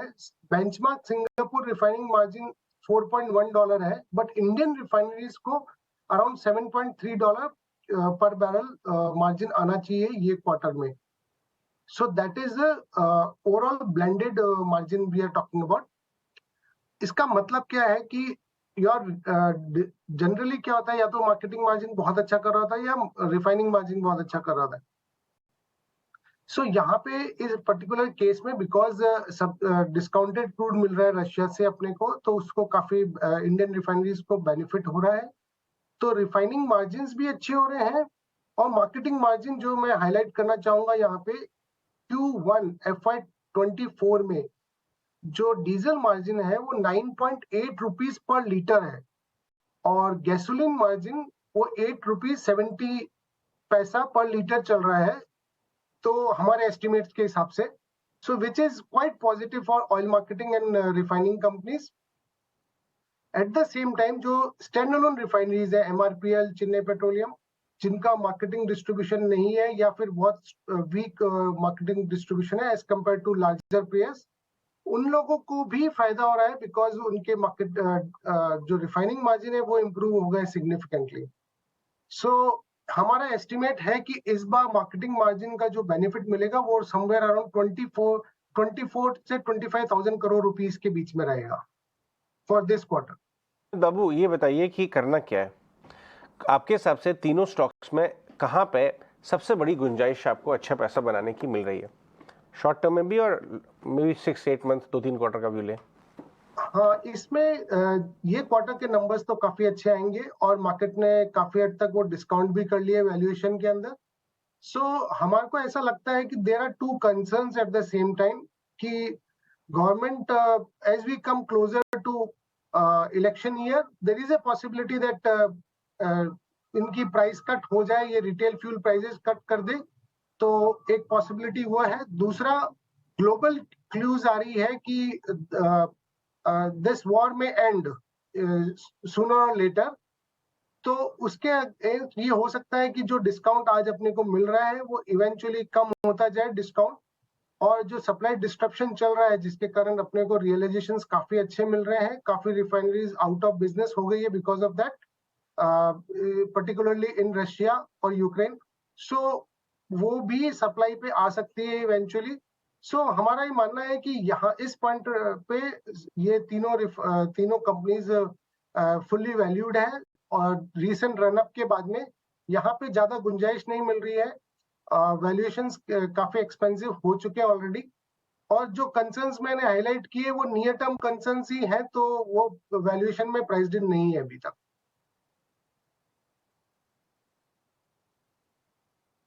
ज़्यादा तेज़ी का अब अनुमान नहीं है, वैल्यूएशन एक्सपेंसिव हो चुके हैं, तो फिलहाल फ्रेश एंट्री की सलाह नहीं दे रहे हैं यहाँ पर सुमित, आईओसी, बीपीसीएल, एचपीसीएल, इन तीनों के वैल्यूएशन सब काफ़ी एक्सपेंसिव हो चुके हैं, और वॉर भी जल्द ही बंद होने की इस तरह की खबरें निकल कर आ रही हैं। तो फिलहाल ये राय ऑयल मार्केटिंग कंपनियों पर। सुमित, बहुत बहुत धन्यवाद आपका समय देने के लिए और ऑयल मार्केटिंग कंपनियों की चर्चा में हमारे साथ पार्टिसिपेट करने के लिए। चलिए अब आगे बढ़ेंगे और इस बीच ब्रोकरेज हाउस के रिपोर्ट्स क्या कह रहे हैं ये भी एक बार समझ लेते हैं। हमारे साथ वामाक्षी जुड़ चुकी हैं पूरी डिटेल्स के साथ। वामाक्षी, गुड मॉर्निंग, बताइए। शुरुआत करते हैं हम टाइटन के साथ। सिटी की तरफ से रिपोर्ट आई है कंपनी के Q1 अपडेट को लेकर, और सिटी का कहना है कि कंपनी का जो Q1 अपडेट है वो इंडिकेट करता है कि उनकी जो ग्रोथ जर्नी है वो अभी भी जारी है। इनफैक्ट ज्वेलरी सेगमेंट में करीब 21% ग्रोथ कंपनी ने रिपोर्ट की है, और ये ग्रोथ आई है वो गोल्ड प्राइसेस में वोलेटिलिटी के बावजूद। इसके अलावा उनका जो स्टडेड मिक्स है वो यहाँ पर काफ़ी अनचेंज रहा है, और ये मेनली हायर शेयर गोल्ड और कॉइन्स की वजह से है। ओवरऑल सिटी काफ़ी पॉजिटिव नज़र आ रहे हैं कंपनी के नियर टर्म और लॉन्ग टर्म ग्रोथ प्रोस्पेक्ट्स को लेकर, और उसी के चलते सिटी ने अपनी खरीदारी की राय को बरकरार रखा है। टारगेट प्राइस दिया है 3,280 प्रति शेयर का। इसके अलावा टेक महिंद्रा भी हमारे रेडार पर है। सिटी का कहना है कि स्टॉक ने सरप्राइज किया है 17% के अपमूव अप्रैल लोस से जो हमने देखे थे, और ये वीक बिजनेस आउटलुक के बावजूद ये हमने अपमूव देखा था। रीजंस कुछ रनअप के बिहाइंड जो थे वो है कि नए सीईओ, टर्न अराउंड के एक्सपेक्टेशंस, चीप वैल्यूएशंस और काफ़ी अच्छी बाइंग देखने मिली थी डीएमएफ और इंश्योरेंस कंपनीज। मगर इसके बीच सिटी का कहना है कि वो अभी भी सेलर्स रहे हैं टेक महिंद्रा को लेकर, तो ओवरऑल उनकी तरफ से बिकवाली की राय बरकरार रही है टारगेट प्राइस 905 के साथ। इसके अलावा रिलायंस भी हमारे रेडार पर है। जेपी मॉर्गन की तरफ से रिपोर्ट आ रही है, और ये हाईलाइट कर रहे हैं कि रिलायंस से काफ़ी अच्छे क्वार्टर की उम्मीद की जा रही है। मजबूत ऑयल टू केमिकल्स कारोबार के चलते एक अच्छा मजबूत क्वार्टर देखने मिल सकता है। ईएनपी सेगमेंट में सुधार आ सकता है, और इनफैक्ट रिलायंस जियो और रिटेल का जो ईबिटा है यहाँ पर सिक्वेंशियली मार्जिनल ग्रोथ भी नजर आ सकता है। तो इन पॉजिटिव फैक्टर्स के चलते ओवरवेट की राय आ रही है जेपी मॉर्गन की तरफ से टारगेट प्राइस 2,960 के साथ। और आखिर में हम फोकस करेंगे डाबर पर। मॉर्गन स्टैनली की तरफ से रिपोर्ट आ रही है, और उनके Q1 अपडेट पर demand trends, top line growth और ग्रॉस मार्जिन सुधर रहे हैं। ये काउंट आउट के लिए मैनेजमेंट का आउटलुक भी काफ़ी पॉजिटिव नजर आ रहा है, और इसी के चलते मॉर्गन स्टैनली ने अपनी ओवरवेट की राय को जरूर बरकरार रखा। टारगेट प्राइस दिया 606 प्रति शेयर का। ओके, थैंक यू वामाक्षी आपका ये सारी जानकारी देने के लिए। इसमें ज्वेलरी स्टॉक्स पर एक बार चर्चा कर लेते हैं। टाइटन के भी अपडेट्स काफ़ी स्ट्रॉन्ग आए हैं। सिटी की भी पॉजिटिव रिपोर्ट है, उनका कहना है कि ग्रोथ ट्रेंड आगे भी कंटिन्यू रहेगा। और इस बीच कल्याण ज्वेलर्स की भी हमने देखा अभी कुछ ही देर पहले Q1 के सेल्स अपडेट आए, वहाँ पर भी नंबर्स स्ट्रॉन्ग नज़र आ रहे हैं, और उनका भी कहना है कि अक्षय तृतीया के समय भी अच्छा प्रदर्शन दिखा, और यहाँ से धनतेरस दिवाली तक भी उनको डिमांड अच्छी नज़र आ रही है। एक्सपेंशन करने की भी योजना है। विवेक, आप सजेस्ट करिए ज्वेलरी स्टॉक्स इस वक्त कैसी लग रही हैं? ये जो अपडेट्स आ रहे हैं, टाइटन तो ऑफकोर्स अच्छा है ही, लेकिन क्या कल्याण ज्वेलर्स जैसी मिड कैप कंपनियों पर भी फोकस करना चाहिए? आप एंट्री करने की सलाह देंगे? जब पूजा मैंने ज्वेलरी कंपनीज पे फोकस किया है, सारी कंपनीज डिसअपॉइंट की है। अभी रिसेंटली भी कुछ अरेस्ट, रेड वगैरह हमने सुना था। तो मैं मिड कैप जो ज्वेलरी कंपनीज है टोटली अवॉइड करूंगा। कितना भी कर लो, बुक्स मुझे नहीं लगता है कि एकदम साफ सुथरी और क्लीन रहती है उस स्पेस में, तो वो एक बहुत बड़ा अवॉइड रहेगा। लेकिन हाँ, टाइटन के साथ टोटली डिफरेंट केस है। टाइटन अब थोड़ा सा on the over valuation side लग रहा है, लेकिन हाँ लॉन्गर टर्म में टाइटन बेटर बेट रहेगा ज्वेलरी में। और देखिए वापस शादियों का सीजन चालू हो जाएगा 2-3 महीने में, और इस बार क्योंकि सब कुछ खुल चुका है, एकदम नॉर्मल लाइफ है, और आपको पता चलेगा कि कैसे पैसा बहाया जाता है इन शादियों में। मुझे लगता है कि टाइटन एक बेस्ट बेट रहेगा अगर आपको ज्वेलरी प्ले करना है तो। बाकी मिड कैप और स्मॉल कैप ज्वेलरी कंपनी से मैं दूर रहूंगा। टाइटन एक बेस्ट बेट मानते हैं इस पूरे स्पेस पे, ठीक है। आपसे आगे भी चर्चा करेंगे। बहुत इंटरेस्टिंग रिपोर्ट टेक महिंद्रा पे भी सिटी की आई, और मार्कशी ने जो अभी हमें सारी डिटेल्स दी हैं उसे भी आगे डिस्कस करते हैं। लेकिन इस बीच कुश बोरा भी हमारे साथ बने हुए हैं, उनसे बात करते हैं। कुश, मॉर्निंग, क्विकली आपकी रिकमेंडेशन आज की। जी हाँ Priyanka, very good morning to you, और सारे दर्शकों को भी very good morning. Just a quick word on the indices. यहाँ पे हमें लग रहा है कि शायद थोड़ा सा एक पॉज आ सकता है जिसकी हम बात कर रहे हैं। अब फिलहाल हमने पॉज को बस एक फ्लैटेंड आउट इंडेक्स के रूप में ही देखा है। अब हो सकता है कि शायद थोड़ा सा डिप आए, but then again nothing to worry. 19,200 19,300 के जो जोन्स है यहाँ पे शायद बाइंग अपॉर्चुनिटी फिर से बनेगी on the Nifty. So that's the view. Overall setup खराब नहीं लग रहा, बस थोड़ा सा डिप आए तो एक अच्छी एंट्री पॉइंट बन जाएगी। निफ्टी पे 19,300 का सपोर्ट जोन, 19,700 का रेजिस्टेंस जोन, 44,800 का सपोर्ट ऑन बैंक निफ्टी, 44,600 का रेजिस्टेंस। जहां तक स्टॉक स्पेसिफिक एक्शन की बात है, अगेन आज भी मेरी हेज स्ट्रेटेजी है। दो कॉल्स हैं, एक बाय साइड एक सेल साइड पे। बाटा जो मुझे काफी समय से अच्छा लग रहा है, हमने इसके बारे में पहले भी जिक्र किया है, और 1670 का सेकंड टारगेट हिट करके ये स्टॉक ऑलरेडी थोड़ा सा रिट्रेस हुआ था। अब यहाँ पे फिर से एक बाइंग अपॉर्चुनिटी बन रही है। 1690 1710 के दो टारगेट्स के लिए आप बाय करें। 1650 ये आपका स्टॉप लॉस रहेगा। वेरी सिमिलरली एसआरएफ, इस स्टॉक को हमने लगातार शॉर्टिंग कैंडिडेट के तौर पे डिस्कस किया था 2250 के टारगेट्स के लिए। वो टारगेट्स भी हिट हुए हैं। कल हमने किसमें शॉर्ट कवरिंग का राउंड आते हुए देखा, बट अब मुझे लग रहा है कि ये जो बाउंस आया है कल 40 to 50 पॉइंट्स का, ये फिर से एक शॉर्टिंग के लिए अपॉर्चुनिटी क्रिएट हुई है। तो यहाँ पे आप फिर से शॉर्ट करके चलें। 20 to 50, 20 to 25 ये आपके टारगेट्स रहेंगे इन द नियर टर्म, और 3010 ये आपका स्टॉप लॉस रहेगा। कॉल्स हैं, एक बाय कॉल है और आपकी एक सेल कॉल है। अजय, सारी रिपोर्ट्स में एक बड़ी इंटरेस्टिंग रिपोर्ट टेक महिंद्रा पे है सिटी की। वो कह रहे हैं कि जितना रनअप आ चुका है ना, और ये डॉक्टर हो सकता है, वो कह रहे हैं कि न्यू सीईओ के कारण, टर्न अराउंड के कारण चीप वैल्यूएशन हो गई थी, स्ट्रॉन्ग बाइंग है, अदरवाइज हम सेलर ही हैं अब भी। अच्छा जी। लेकिन मैं बता दूं कि बाजार जो है कहीं ना कहीं बायर बन गया है ओवरऑल। अगर आप देखो, वो कह रहे हैं कि ये रीजन से रहा है। इतनी जबरदस्त नेगेटिव रिपोर्ट्स आई हैं, खराब रिजल्ट आएगा, Q1 खराब आएगा, आईटी का खराब आएगा, लेकिन भाव देखिए इंडेक्स और सारे टॉप स्टॉक्स नीचे से चले हुए हैं काफी। तो बाजार थोड़ा एक दो क्वार्टर आगे चल रहा है शायद। तो लेट्स सी। एक बार कॉल ले लेते हैं ना, कुछ से बात करते हैं। कुछ टेक महिंद्रा और आईटी इन जनरल, यहाँ से अगर गिरावट आती है, अगले हफ्ते रिजल्ट्स हैं, तो आप बायर होंगे आईटी स्टॉक्स में, या आप रैलीज पे सेल कर रहे हैं क्योंकि नैस्डैक टूटना शुरू हो गया? सो अजय, जिस तरीके का क्विक स्टडी मैंने नैस्डैक की भी की थी, बट जिस तरीके का आप फ्लैटनिंग आउट नैस्डैक में देख रहे हैं, that's what it is right now. अगर आप देखें तो मोमेंटम अभी भी बहुत स्ट्रांग है। हालांकि ये कहा जा सकता है कि नैस्डैक का जो मूव आया है, that is driven by a handful 6-7 जो मेगा कैप स्टॉक्स हैं, जिसमें एआई का प्ले चल रहा है, उसकी वजह से है। But that said, Nasdaq still is in an up trend. 2023 के जो कैलेंडर हाइज हैं इनके बहुत करीब है, it's with in striking distance. तो आई थिंक ओवरऑल सेटअप जो है नैस्डैक का भी पॉजिटिव है। उसका rub off effect Indian markets में भी देखने मिलेगा। तो to answer your question very specifically, अगर यहाँ पे फॉल आता है इन आईटी स्टॉक्स, तो मैं बायर रहूंगा। Although I have my preferences and I have my short list of stocks, उसमें HCL Tech, Persistent and KPIT Tech, ये 3 स्टॉक्स हैं जो मुझे अच्छे लग रहे हैं। किसी भी तरीके का अगर इनमें डिप मिलता है तो मैं इनमें बायर रहूंगा एट लोअर लेवल्स। तो ये तो कुछ की राय रहेगी, बाय ऑन डिप्स करेंगे वो कुछ सिलेक्टिव आईटी काउंटर्स में, ठीक है। बढ़ते हैं आगे, कुछ फंडामेंटल पिक्स भी ले लेते हैं। स्नेहा पोद्दार आज हमारे साथ मुनाफे का फंडा देने के लिए, आइए उनसे बात करते हैं।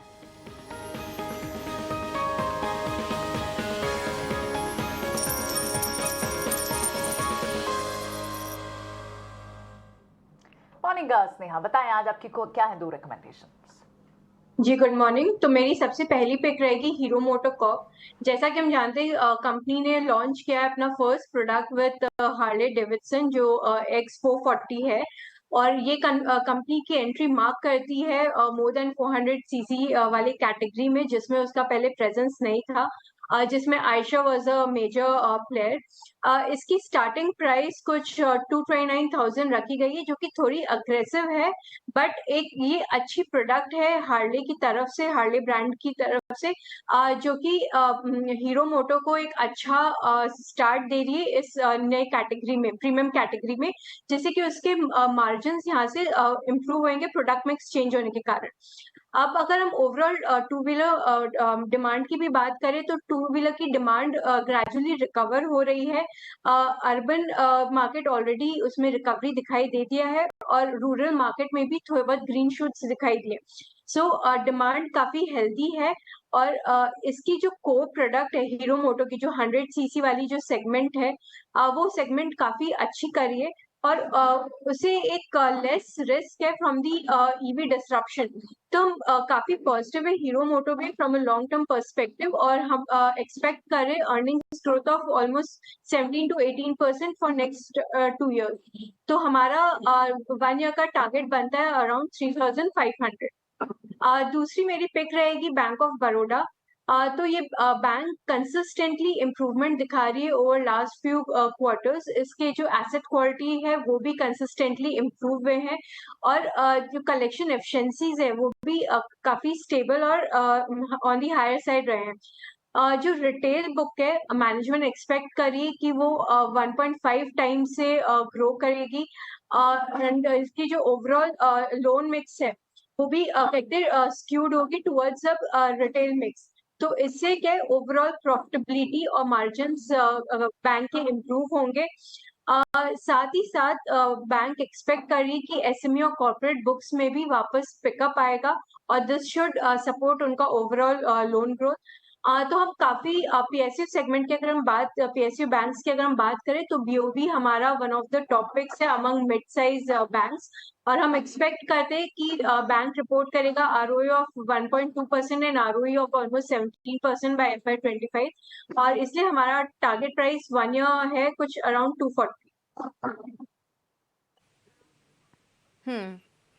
ठीक है, थैंक यू स्नेहा आपका ये रणनीति सुझाने के लिए। Bank of Baroda top picks 1 साल के लिए 240, और हीरो मोटोकॉर्प भी अच्छा लग रहा है, यहाँ पर भी आप नज़र रखिए।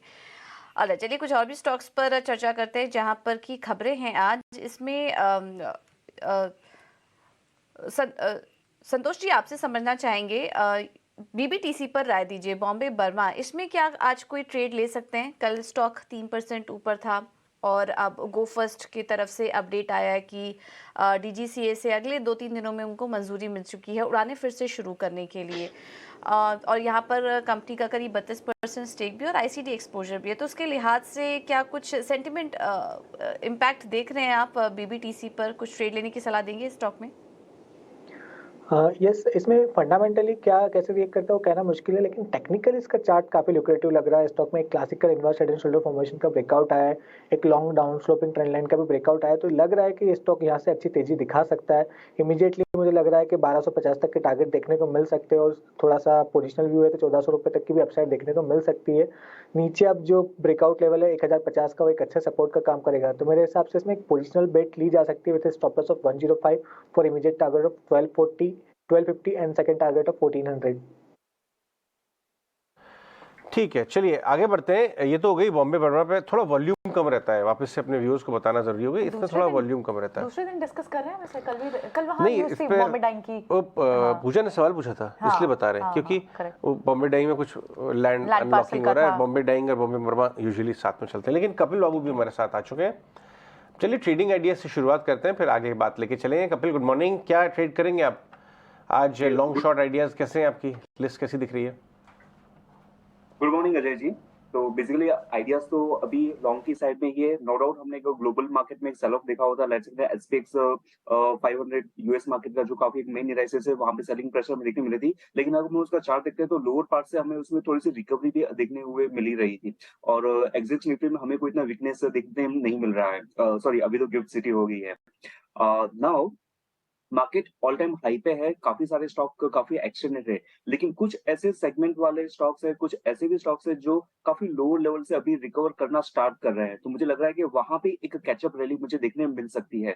तो इसमें से फर्स्ट काउंट मेरा आता है कॉनकॉर पे। कॉनकॉर पहले 123 वीक का जो कंसोलिडेशन पैच था वहां से अभी ऊपर में उभरते हुए हमें देखने मिल रहा है। तो कॉनकॉर पे एक ट्रेडिंग आइडिया बनता है, फ्लैग पैटर्न का हमें ब्रेकआउट भी वहां पे देखने मिलता है, जो एक इंडिकेट करता है कि बुलिश कंटिन्यूएशन साइन है। और वहां पे 688 जो करंट मार्केट लेवल है वहां पे हम बाय कर सकते हैं, या फिर 688 से लेके 680 की रेंज में हम इसको एक्यूमुलेट कर सकते हैं। नीचे में ट्रेडिंग आइडिया है तो स्टॉप लॉस काफी सीमित रहेगा, 660 का स्टॉप लॉस है, और ऊपर में हमें 750 तक के टारगेट देखने मिल सकते हैं। तो ये एक फर्स्ट ट्रेडिंग आइडिया है। और दूसरा, फर्टिलाइजर स्टॉक्स में पिछले कुछ दिनों में ट्रैक्शन हमें देखने मिल रहा है। हालांकि फर्टिलाइजर स्पेस काफी टाइम से सुस्त था, लेकिन अभी कुछ एक मोमेंटम देखने मिल रहा है और कोरोमंडल एक लीड कर रहा है। पिछले 10 साल की जो हम 2011 से लेके अभी तक की मंथली चार्ट पे जो इसके ट्रेंड लाइन देखते हैं, तो अपनी लोअर आर्म के यहाँ पे रिटेस्ट करके स्टॉक ऊपर में आ रहा है। तो एक positive sign on a higher time frame भी हमें देखने मिल रही है। और लोअर टाइम फ्रेम पे भी स्टॉक ने कल एक जो इसके इमीडिएट रेजिस्टेंस थे वहां पे हमें एक स्ट्रॉन्ग ब्रेकआउट देखने मिला है। तो यहाँ पे हमें एक बुलिश कंटिन्यूएशन साइन देखने मिल सकती है कोरोमंडल में। तो 975 अभी करंट लेवल है, तो 975 से लेकर 970 एक एक्यूमुलेशन जोन रहेगा इसका, 950 का एक स्टॉप लॉस रहेगा, और ऊपर में 1020 के हमें टारगेट आते हुए देखने मिल सकते हैं। कॉनकॉर और कोरोमंडल ट्रेडिंग आइडियाज हैं। अभी नाइका का फर्स्ट क्वार्टर अपडेट आया है। नाइका बाकी सारे कंज्यूमर टेक स्टॉक्स के कंपैरिजन में थोड़ा कम चला है। कंज्यूमर टेक जोर से चला है, पेटीएम, पॉलिसी बाजार सब, लेकिन ये थोड़ा सा सॉफ्ट चला है। अभी फर्स्ट क्वार्टर अपडेट आएगा, आपके स्क्रीन पर मिड-20s में ग्रो करने की बात कही है। कंज्यूमर टेक में कहीं अपॉर्चुनिटी है विवेक इस भाव से?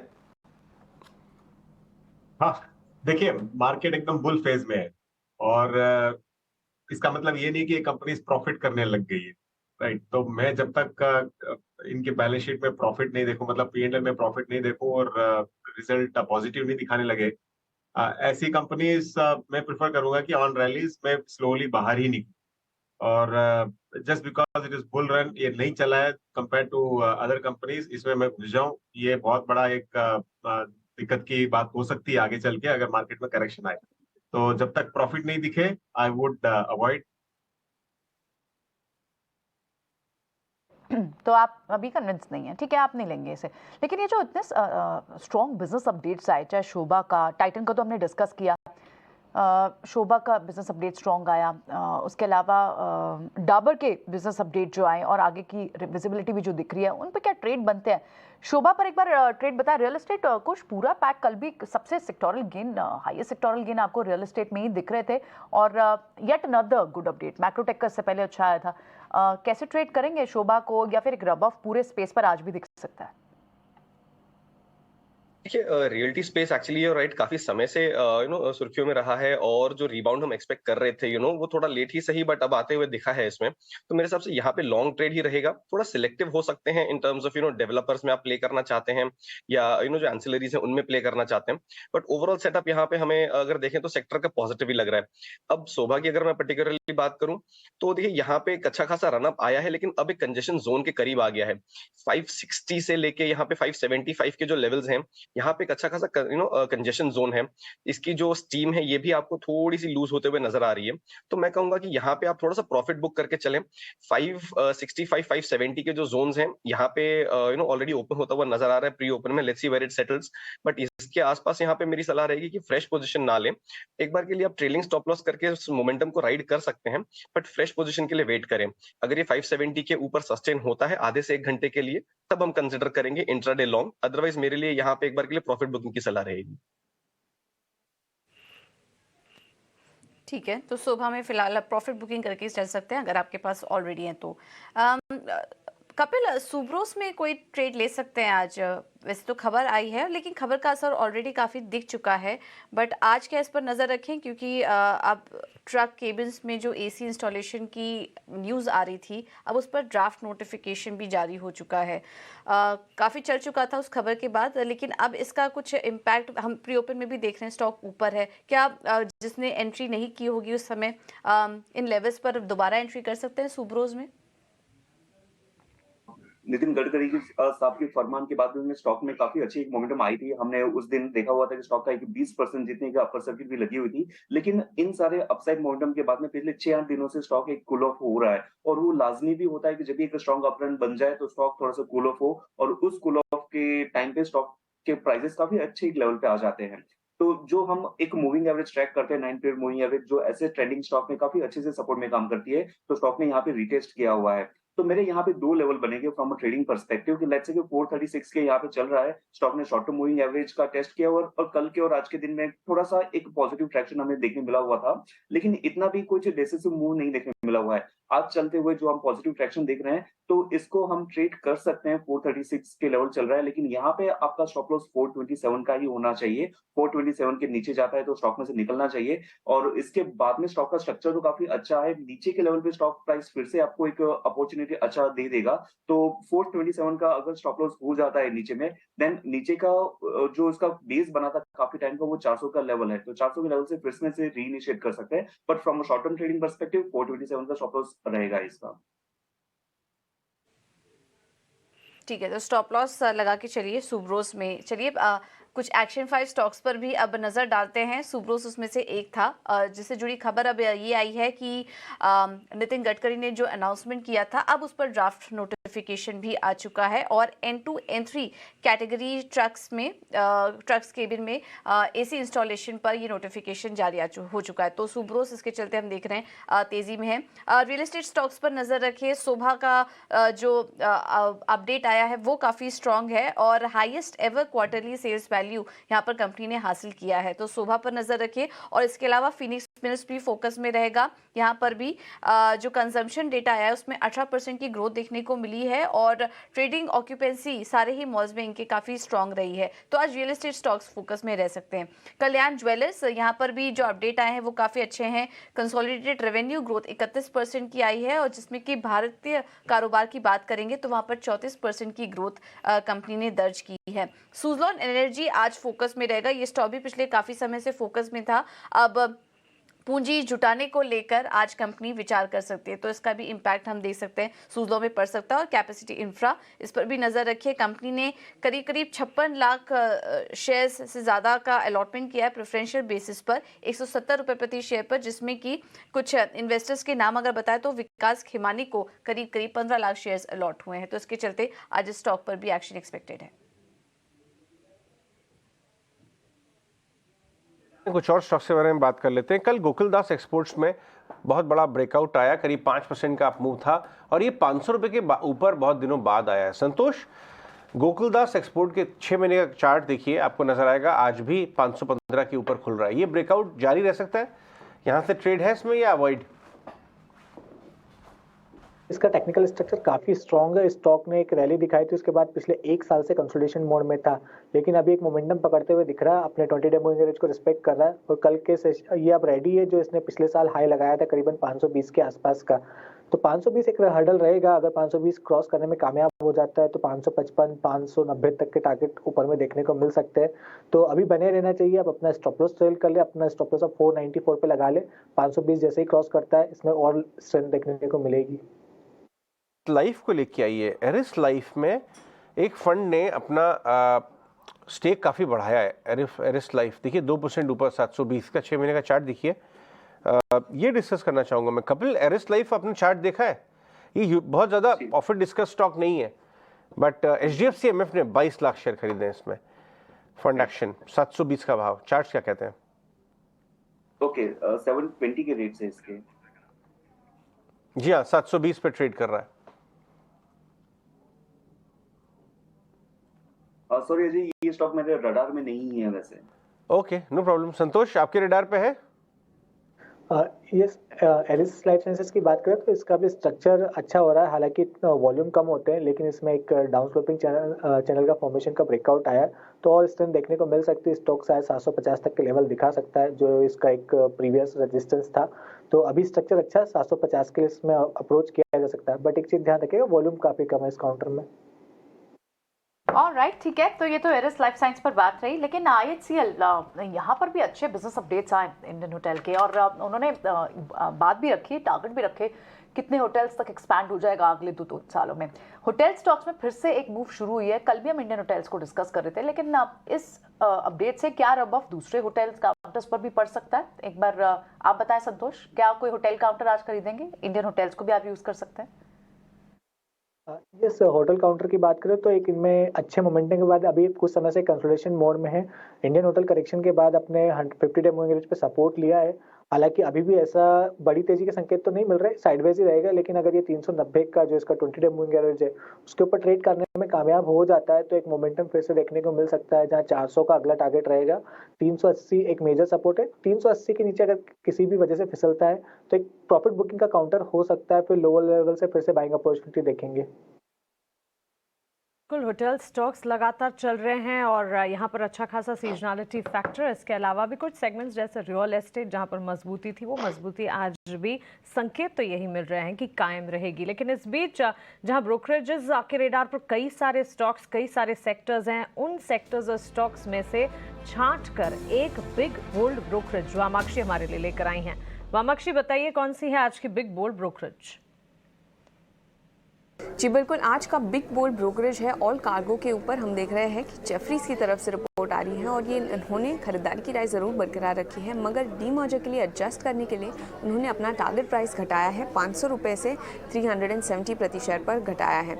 ओवरऑल उनका कहना है कि डीमर्ज एंटिटीज़ जुलाई एंड में लिस्ट होंगे। ऑल कार्गो डीमर्जर के बाद एक प्योर प्ले है इंटरनेशनल बिजनेस और डोमेस्टिक लॉजिस्टिक्स पर। ग्लोबल कंटेनर फ्रेट की रेट्स की अगर हम बात करें तो अभी भी काफ़ी वीक नज़र आ रहे हैं और इसका इम्पैक्ट ऑलरेडी इंटरनेशनल बिजनेस में फैक्टर्ड इन है। इसके अलावा एक्सप्रेस प्रॉफिटेबिलिटी जो है वहाँ पर भी एक टर्न अराउंड नज़र आ सकता है आगे चलते हुए, ऐसा जेफरीज का मानना है।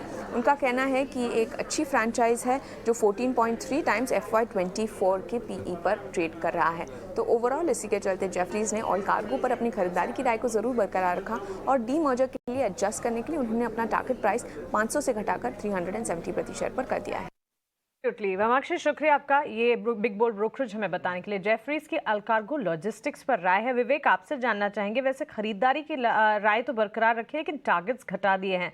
लॉजिस्टिक्स स्पेस की ही अगर बात करें, उसमें अल्कार्गो लॉजिस्टिक्स कंपनी लगातार अपने डेट रिड्यूस कर रही है। ऑन अ कैगर बेसिस करीब 30% के रिटर्न सालाना आधार पर पिछले 5 सालों से दे रही है। आपकी राय क्या होगी? 285 के लेवल्स हैं, प्री ओपन में करीब 2% की मजबूती है।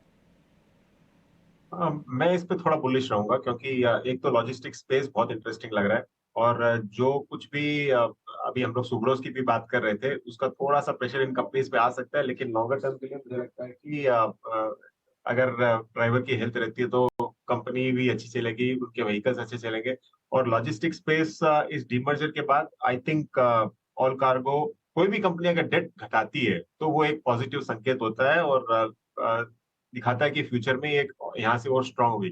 तो मेरे रडार पे 2 कंपनीज रहेगी, इनफैक्ट ऑल कार्गो एक है महिंद्रा लॉजिस्टिक्स। तो ग्रुप भी वो सॉलिड है, उसको उस पे भी नजर रखना क्योंकि काफी करेक्शन हो चुका है और बाउंस बैक के लिए वो भी रेडी है। ठीक है, तो आपकी बाय रिकमेंडेशन रहेगी। लेकिन अब इस बीच मार्केट खुलने से पहले एक खास खबर हम तक शरद लेकर आया है। क्या खबर है, आइए समझते हैं उनसे।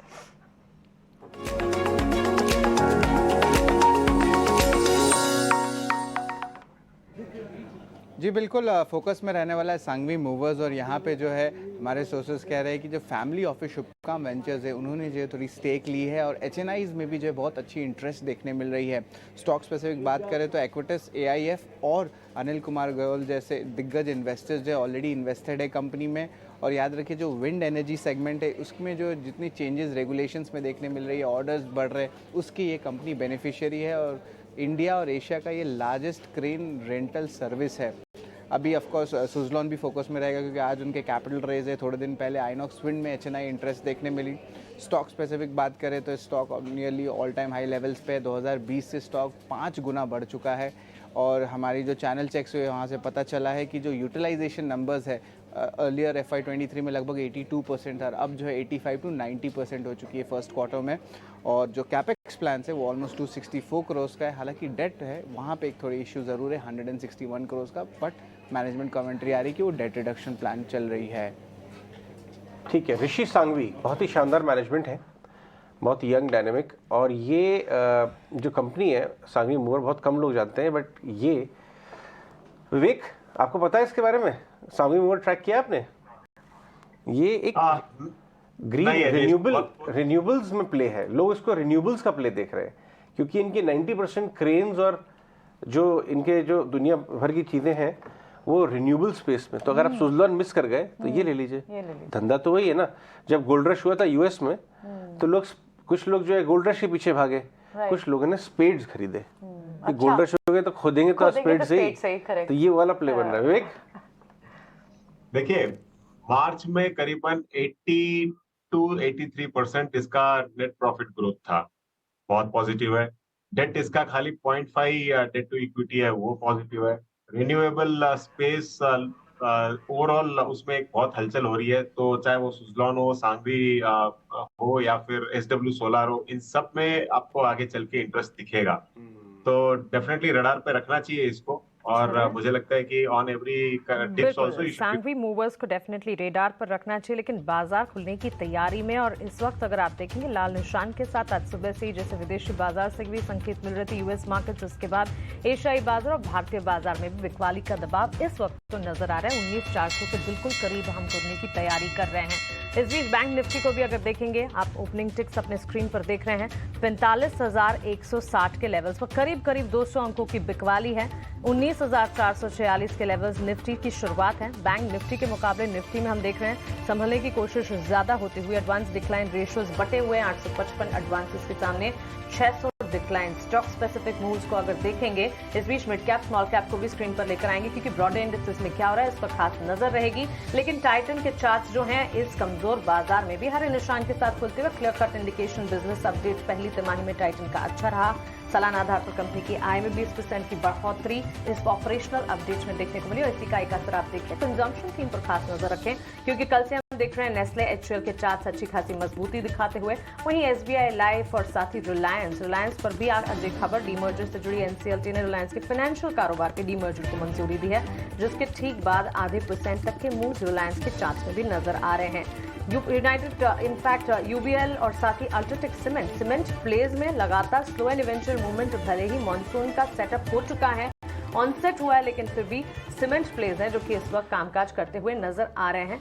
धीमी ही सही, लेकिन यहाँ पर भी रफ्तार है। इस बाजार में मेजर कंट्रीब्यूटर्स कौन से हैं? सबसे आगे हम देख रहे हैं टाइटन, उसके ठीक बाद रिलायंस, वहीं L&T, HUL और नेस्ले, यानी कि कंजम्पशन थीम प्ले आउट हो रही है। रिलायंस और L&T जैसे काउंटर्स हैं जिसमें मजबूती है, लेकिन बैंक निफ्टी में जो कमजोरी छाई है, क्लियर कट इंडिकेशंस और उसका सीधा असर बैंक्स एंड फाइनेंशियल स्पेसेस पर। स्टॉक स्पेसिफिक ICICI बैंक के चार्ट्स को देखिए, बिकवाली का दबाव। इन्फोसिस, TCS यानी कि ITB प्ले आउट नहीं कर रहे हैं आज। HDFC और बजाज फाइनेंस जैसे स्टॉक्स हैं जहां पर बिकवाली आज क्लियर कट सामने आती हुई नजर आ रही है। सेक्टर स्पेसिफिक बाजार को क्विकली देख लेते हैं। आज के सत्र में हर सेक्टर हर पॉकेट में बिकवाली है। रियल्टी ने कल बाजार को संभाला था, आज भी संभाल रहा है। रियल्टी स्टॉक्स में अच्छी मजबूती, लेकिन FMCG, एनर्जी, ऑटो, मेटल्स और फाइनेंशियल सर्विसेज में बिकवाली का दबाव। मिड कैप प्लेज में कैसा एक्शन है प्रियंका? उससे पहले एक बात बताना जरूरी है, पहली डिप बॉट हुई है, correct, that's the headline. 180 point नीचे, 200 पॉइंट पकड़ लीजिए बैंक निफ्टी गया था, वहां से आप देखिए कितना रह गया।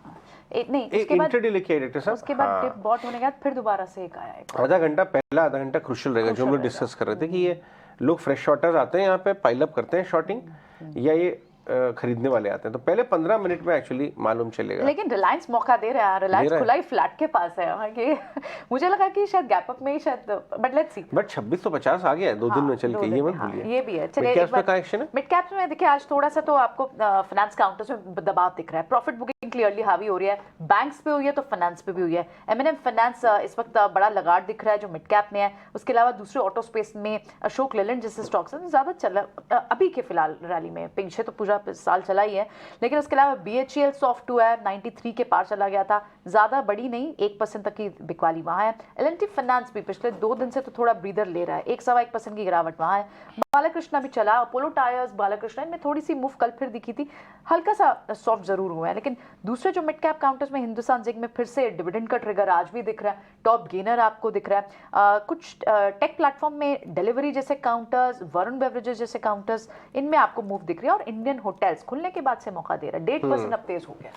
चलिए आगे बढ़ते हैं और एक टॉप ट्रेड्स अपने पूरे के पूरे पैनलिस्ट से ले लेते हैं। शुरुआत करेंगे कुश से। कुश, जिस हिसाब से ओपनिंग हुई है बाजार की, आपका रुझान किस तरफ जा रहा है, लॉन्ग या शॉर्ट ट्रेड की तरफ? ओपनिंग ट्रेड क्या होगा? तो अजय, मेरा ओपनिंग ट्रेड जो है लॉन्ग ही रहेगा। हालांकि इंडिसेस में प्रेशर है, बट आप देखिए स्टॉक्स में अच्छा खासा ट्रैक्शन जो है ये बना हुआ है। और एक स्टॉक जो मेरे रेडार पे आ रहा है, जिसका जिक्र आपने शायद लास्ट वीक भी किया था, and has been on our radar for some time, is EPL, Essel Propack. इस स्टॉक में आप देखें, almost agnostic of what is happening in the market, इस स्टॉक में एक अच्छी खासी तेजी बनी हुई है और कंटिन्यूस अच्छे वॉल्यूम्स के साथ इसमें एक अच्छा अपमूव आ रहा है। पिछले कुछ दिनों में इसमें वॉल्यूम एक्शन जो था ये काफी हैवी पिकअप हुआ था, और अब तो स्टॉक अपने 200 डे मूविंग एवरेज के ऊपर कंफर्टेबली प्लेस्ड है। जो इसके की रेजिस्टेंस जोन्स थे उसके ऊपर निकल गया है। पिछले कुछ दिनों में पॉज था, but that was more of a pause, a consolidation only after a sharp run up. यहां से मेरे हिसाब से इस स्टॉक में और अच्छे ऊपर के लेवल्स देखने को मिल सकते हैं। तो 245 और 268 यानी 270 कर लीजिए। 245 और 270 के जो दो लेवल्स हैं, इन दोनों लेवल्स के लिए आप इसमें पोजिशनल लॉन्ग बना सकते हैं। स्टॉप लॉस जो रहेगा इसको आप लेके चले करीब 205 के आसपास। प्रोपैक में अच्छी बाइंग हो रही है। खबर ये है कि डोमेस्टिक्स इसके अंदर काफ़ी एक्टिव हैं, 3-4 दिन से डोमेस्टिक फंड्स की बाइंग। संतोष, आपका ओपनिंग ट्रेड क्या होगा इस समय, लॉन्ग या शॉर्ट? यस, इंडेक्स पे तो कोई ट्रेड नहीं रहेगा, लेकिन स्टॉक स्पेसिफिक अच्छा मोमेंटम देखने को मिल रहा है। मेरा भी स्टॉक है, बाइंग साइड है, मेरा स्टॉक लालपात लैब रहेगा। इस काउंटर में एक अच्छा मोमेंटम देखने को मिल रहा है। कल भी इसमें एक तेजी थी और आज नीचे डिप, जैसे ही डिप आया वैसे ही हमको बाइंग देखने को मिल रही है। तो लग रहा है कि इसमें 2400 रुपये तक की अपसाइड देखने को मिल सकती है। तो यहाँ पर अगर आप ट्रेड लेते हो तो आपका 2310 रुपये का स्टॉप लॉस रहेगा, ऊपर में 2400 रुपये का टारगेट रहेगा। कल्याण ज्वेलर्स, टाइटन, दोनों ही लाल निशान में। कल्याण में ज़्यादा कल्याण हो रहा है निवेशकों का, करीब 6%। तो 150 क्रॉस कर चुका है और 162 की तरफ ट्रेड करता हुआ चला जा रहा है कल्याण। ये ज्वेलर्स में भी, ज्वेलरी काउंटर्स में भी बिजनेस अपडेट के बाद क्लियर ट्रेड होता है। हाँ, क्योंकि नंबर अच्छा दिखा ना, हाँ, कहीं ना कहीं नंबर अच्छा हुआ। लेकिन कपिल से जान लेते हैं। कपिल, आप क्या ट्रेड करेंगे सुबह, ओपनिंग ट्रेड? जी, अभी ये मार्केट का पूरा स्ट्रक्चर हम देखते हैं तो काफी सारे इंट्राडे सेक्टरल रोटेशन या फिर 2 से 3 दिन की जो सेक्टर की रोटेशन साइकिल काफी शॉर्ट हो गई है। अभी का जो मार्केट फ्लेवर हम देख रहे हैं तो कहां ना कहां पे फार्मा स्टॉक और एफएमसीजी स्टॉक में हम ट्रैक्शन देख रहे हैं। काफी अच्छे टाइम से में पॉजिटिव मोमेंटम है, थोड़ा बहुत कूल ऑफ होते हैं और बाद में फिर से एक अपसाइड मोमेंटम रिज्यूम होते हुए देखने मिल रही है। लेकिन जो एक पिछड़ा सेक्टर है वो अभी एक फ्रेश पार्टिसिपेशन हमें यहाँ पे ज्वाइन होते हुए देखने मिल रहा है, वो है निफ्टी एनर्जी का स्पेस। स्ट्रक्चरली थोड़ा सा अभी इंप्रूव हो रहा है और उसके स्टॉक भी काफी कुछ पिकअप कर रहे हैं। तो हमने पिछले दिनों में देखा हुआ था कि ऑयल मार्केट एक कंपनी में कुछ ट्रैक्शन हमें अच्छा सा देखने मिला होता। हमने रिलायंस की एक अपसाइड मोमेंटम हमें देखने मिल रही है। उसी स्पेस में से मेरा एक स्टॉक रहेगा आईजीएल का। आईजीएल भी एक अच्छा चार्ट का स्ट्रक्चर बना के अभी अपमूव हमें यहाँ पे देखने मिल रहा है। आज भी इतनी गिरी हुई मार्केट में भी 1.25% से पॉजिटिव में है। तो 495 के लेवल पे ये स्टॉक अभी चल रहा है। तो 495 पे शॉर्ट टर्म ट्रेड का यहाँ पे ऑफकोर्स मुझे लगता है कि बैट बनती है। ऊपर में कहां ना कहां पे 510 के हमें टारगेट आते हुए देखने मिल सकते हैं। और जो इसका 2 दिन का लो है तकरीबन अराउंड 482 के यहाँ पे, तो वो इसका स्टॉप लॉस रहेगा। सो आईजीएल बाय कॉल 494 के लेवल पे, 482 का स्टॉप लॉस और ऊपर में 510 का टारगेट। गैस लिमिटेड और साथ ही फार्मा में भी डिफेंसिव्स के तौर पर कई सारे काम होते हुए इस वक्त नजर आ रहे हैं और हर गिरावट पे खरीदारी इस वक्त। अगर आप निफ्टी, बैंक निफ्टी के चार्ट्स को भी देखेंगे, हमने देखा कि हल्की सी गिरावट के साथ शुरुआत जरूर हुई, लेकिन उसी मोमेंट खरीदारी, इनकी बाजार लगातार संभलने की कोशिश और इस रिकवरी अटेम्प्ट में कामयाबी भी लगातार मिलती हुई नजर आ रही है। विवेक, कैसे देख रहे हैं शुरुआत डिफेंसिव्स के तौर पर? फार्मा में काफी अच्छा एक्शन है। एस्टर डीएम हेल्थ केयर को देखिए, अभी ताजा रिपोर्ट्स भी आई थी कंपनी के लिए, वहां पर अच्छी खासी मजबूती है। इनके बिजनेसेस चाहे फिर डोमेस्टिक हो या ओवरसीज बिजनेस हो, काफी अच्छा एक्शन नजर आ रहा है। स्टॉक प्राइस में भी एस्टर डीएम हेल्थ केयर के इस वक्त मजबूती है। Health care, diagnostic, pharma place बाजार की शुरुआत में कैसे देख रहे हैं आप?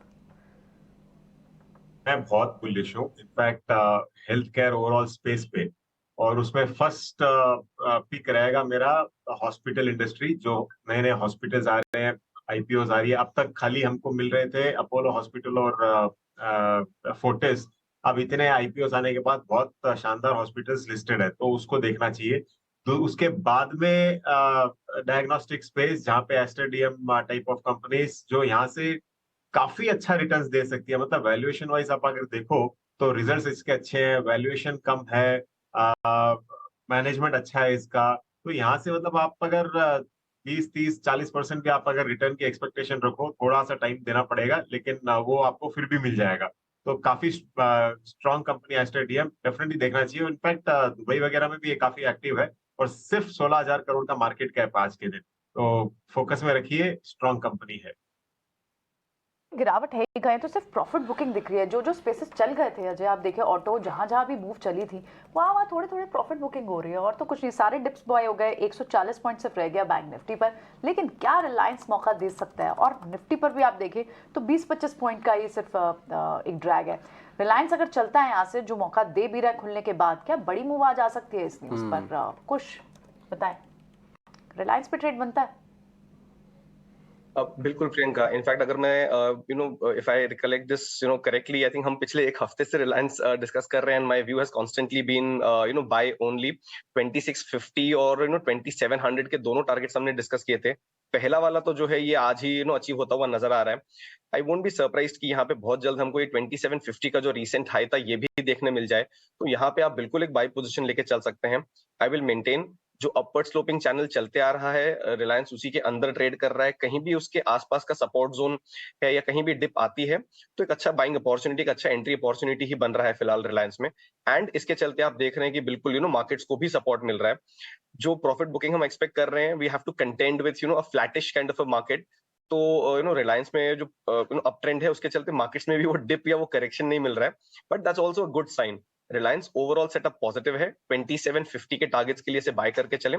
स्टॉप लॉस अब आप जो है उसको ट्रेल करके 2600 पे ला सकते हैं। बहुत शैलो फॉल्स, बुल मार्केट में फॉल्स आती हैं और शैलो होती हैं, ये बात हम करते आए हैं। और वैसे ही बहुत ही शैलो, बहुत ही हल्की फॉल, 50-60, इनफैक्ट गिफ्ट निफ्टी आपको बता रहा था 80 पॉइंट तक की गिरावट आई। 19,421 का लो बना के इस समय 480 की तरफ आ चुका है। तो 60 पॉइंट की डेज हाई की तरफ ये पहली डिप बॉट हुई है। बैंक निफ्टी भी लेके आई डायरेक्टर साहब, जरूरी बताना बैंक निफ्टी में क्या हो रहा है। मिड कैप और स्मॉल कैप इंडेक्स तो ऑलरेडी हरे निशान में आ गई। इसे कहते हैं बाइंग ऑन डिप। 45,065 का लो बना के 45,215, 150 पॉइंट की रिकवरी आपको बैंक निफ्टी में आई है। Small cap mid cap index भी आप नजर डालेंगे तो आपको एग्जैक्टली वही हाल बयां हो रहा है वहां पर भी। विवेक, ये देखिए हरे निशान में, क्या बात है, इसे कहते हैं buy the dip. Tata communication में राकेश झुंझुनवाला फैमिली ने स्टेक बढ़ाया है। टाटा कम्युनिकेशन के स्टॉक ने पिछले साल लोगों को बड़ा परेशान किया, सताया बहुत लंबे टाइम के लिए। इनफैक्ट नीचे चला गया था। एक साल का चार्ट देखिए, इसके अंदर फंड बाइंग भी आ रही है, बड़े दिग्गज वापस आ रहे हैं। आप टाटा कॉम को लेंगे 1500 पे? आप देखते हैं स्टॉक को विवेक? हाँ, इसको देखता हूँ अजय, लेकिन काफी नीचे पे हमारी एक बार बात हुई है। वहां पे बहुत स्ट्रॉन्ग लग रहा था, लेकिन हाँ, अगर ये 1600 तक चला जाता तो एक फेयर वैल्यूएशन, मतलब ओवरबॉट जोन में ये आ सकता है, ये पॉसिबिलिटी है। तो 1600 तक मेरा टारगेट रहेगा। बहुत अग्रेसिव नहीं रहूंगा इस स्पेस में।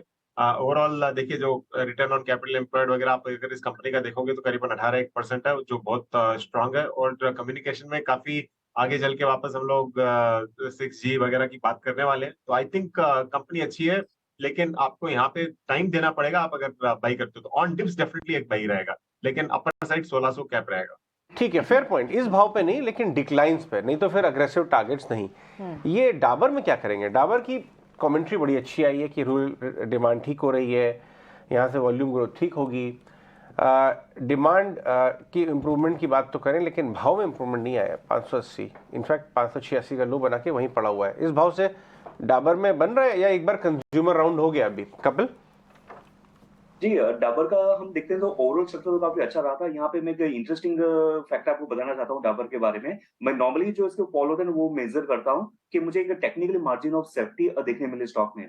तो मार्जिन ऑफ सेफ्टी टेक्निकली मैं कैसे देखता हूँ कि 2011 से लेकर 2022 तक स्टॉक के मेजर 7 बार फॉल हुए हैं। 7 बार फॉल में से 6 बार जो उसके फॉल हुए ना वो प्रिसाइसली 27% के यहाँ पे हुए और वहां से रिबाउंड करता है। तो margin, technically margin of safety मैं इस तरीके से देखता हूँ कि जब भी स्टॉक 27% गिर जाता है, जो कि पहले का जो अभी का जो करेक्शन हुआ है 510 के जो इसने लो बनाए हुए वो 27% का एक करेक्शन था और वहां पे स्टॉक उभरते ऊपर आ रहा है।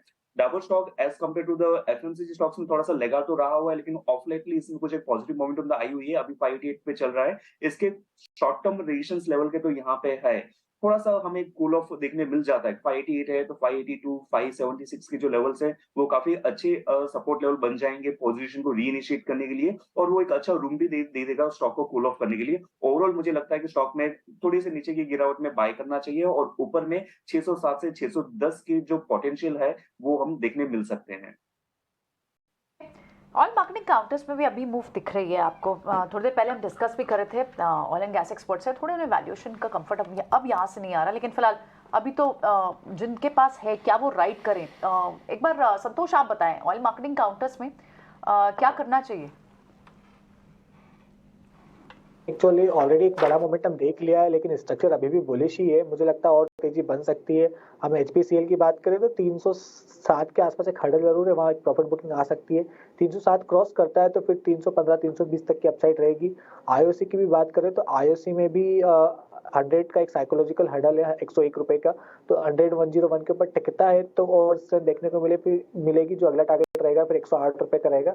तो ऐसे ट्रेडिंग बेट किसी ने लिया है तो एक बार प्रॉफिट बुकिंग कर लेना चाहिए, लेकिन अगर किसी का थोड़ा सा लंबा व्यू है तो होल्ड रख सकते हैं। फ्रेश एंट्री कोई डिप मिलता है आईओसी में 96 के आसपास तो मेरे हिसाब से री एंट्री ली जा सकती है। ठीक है, कुछ रिसेंटली हालांकि धीरे धीरे एलएनटी चला ही है, 2500 के पास पहुंच गया, लेकिन अभी फिलहाल आज भी आप देखें तो आधा % की मूव है, उस अग्रेशन के साथ नहीं चला जिस तरह से दूसरे स्पेसेस चले। एलएनटी में अब यहाँ से एक मूव दिखती है, क्या आप ट्रेडिंग के लिहाज से इसे देखेंगे? बिल्कुल प्रियंका, इनफैक्ट अगर आप देखें तो ये जो रिसेंट इसमें हमने एक डिप देखा था वो बहुत ही क्लियरली चार्ट्स पे विजिबल था। There was a very clear negative RSI divergence जो हमें इसमें देखने मिला था। तो आप देखिए 2400 के लेवल्स के आसपास से इसमें शार्प डिप आया था, जहां पे स्टॉक 2200 के लेवल्स तक चला गया था। वो मूव कंप्लीट हुआ है and that's a good sign, because एक अच्छे रनअप के बाद एक प्रॉफिट बुकिंग का राउंड आ गया, 20 डे मूविंग एवरेज के पास स्टॉक ने सपोर्ट लिया और वहां से रिबाउंड कर रहा है। इसको कंटेक्चुअली देखें तो पिछले कुछ दिनों में जहां मार्केट स्लगिश था, स्टॉक में एक अप ट्रेंड था। सो ओवरऑल यहाँ पे सेटअप पॉजिटिव ही है।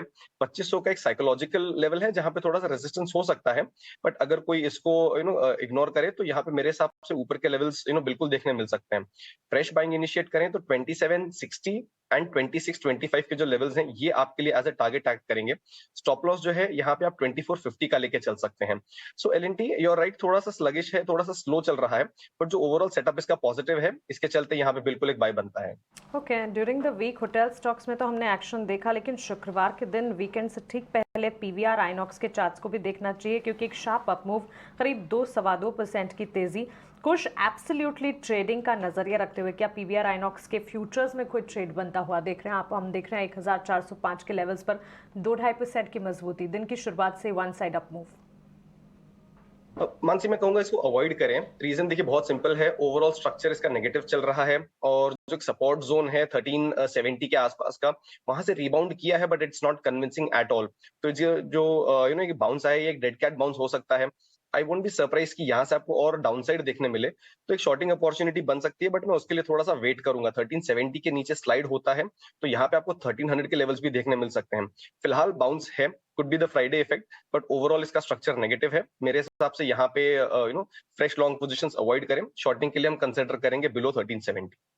लॉन्ग पोजीशंस को इस वक्त अवॉइड करें और शॉर्टिंग के लिए भी वॉच लिस्ट में रखें। स्टॉक को दिन के दौरान देखना होगा स्टॉक में मूवमेंट क्या है, लेकिन ऑटो कंपोनेंट्स पर विवेक लगातार फोकस रहता भी है और कई सारे ऑटो एंसिलरी से जुड़े हुए स्टॉक्स है जिन पर एक्शन है। सोना, बीएलडब्ल्यू प्रेसिशन फोर्जिंग से जुड़ा हुआ स्टॉक, मजबूती करीब 1-1.5% की यहाँ पर नजर आ रही है। पिछले महीने से ही हम देख रहे हैं कुछ मूव्स आना शुरू भी हुए हैं जब से एमएससीआई इंडेक्स इंक्लूजन की बात चली है इस स्टॉक के लिए। और ताज़ा खबर अगर देखें तो क्लियरली ऑटो एंसिलरी में ईवीज को लेकर जो डेवलपमेंट, जो एडवांसमेंट्स हैं वो फोकस में है। सोना, बीएलडब्ल्यू का जैसी कंपनियों के लिए भी ये काफ़ी हद तक एक पॉजिटिव सपोर्ट बन जाता है, जो कि इसे कंपेलिंग बेट बनाता भी है। आपकी राय क्या होगी?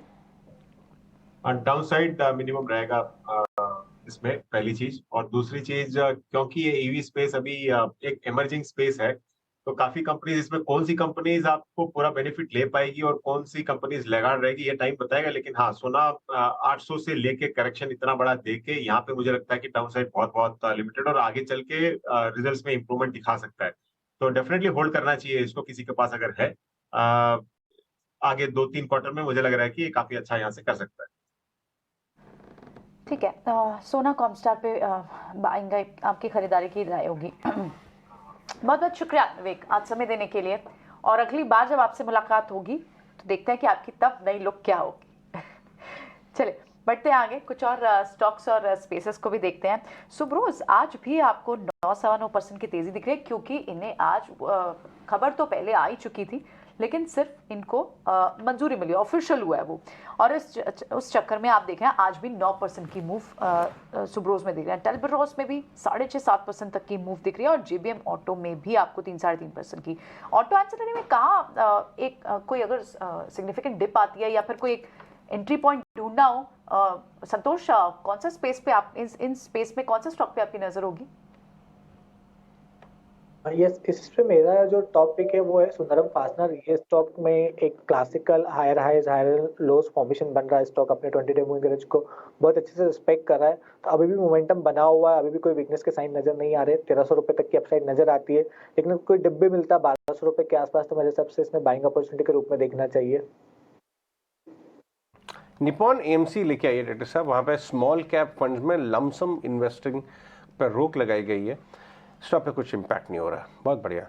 निफ्टी भी अब हरे निशान के अंदर आता हुआ नजर आ रहा है, शायद 7-8 पॉइंट ही नेगेटिव में रह गया, 5 पॉइंट ऑलमोस्ट। ये हुई है शानदार बाइंग वन डिप। आपको सुबह हमने बताया था आज टेस्ट होगा बाइंग वन डिप का, और टेस्ट में पास हो गया निफ्टी, इस समय आपको नजर आ रहा है। एक और स्टॉक आज ऊपर आता हुआ नजर आ रहा है बहुत दिनों बाद, वो है फिनिक्स, क्योंकि मानसून सेल चल रही है। आप लाइफस्टाइल पे चले जाएं, monsoon sale, Shoppers Stop monsoon sale 50-50 आप लोगों ने किया मानसून सेल, मानसी प्रियंका?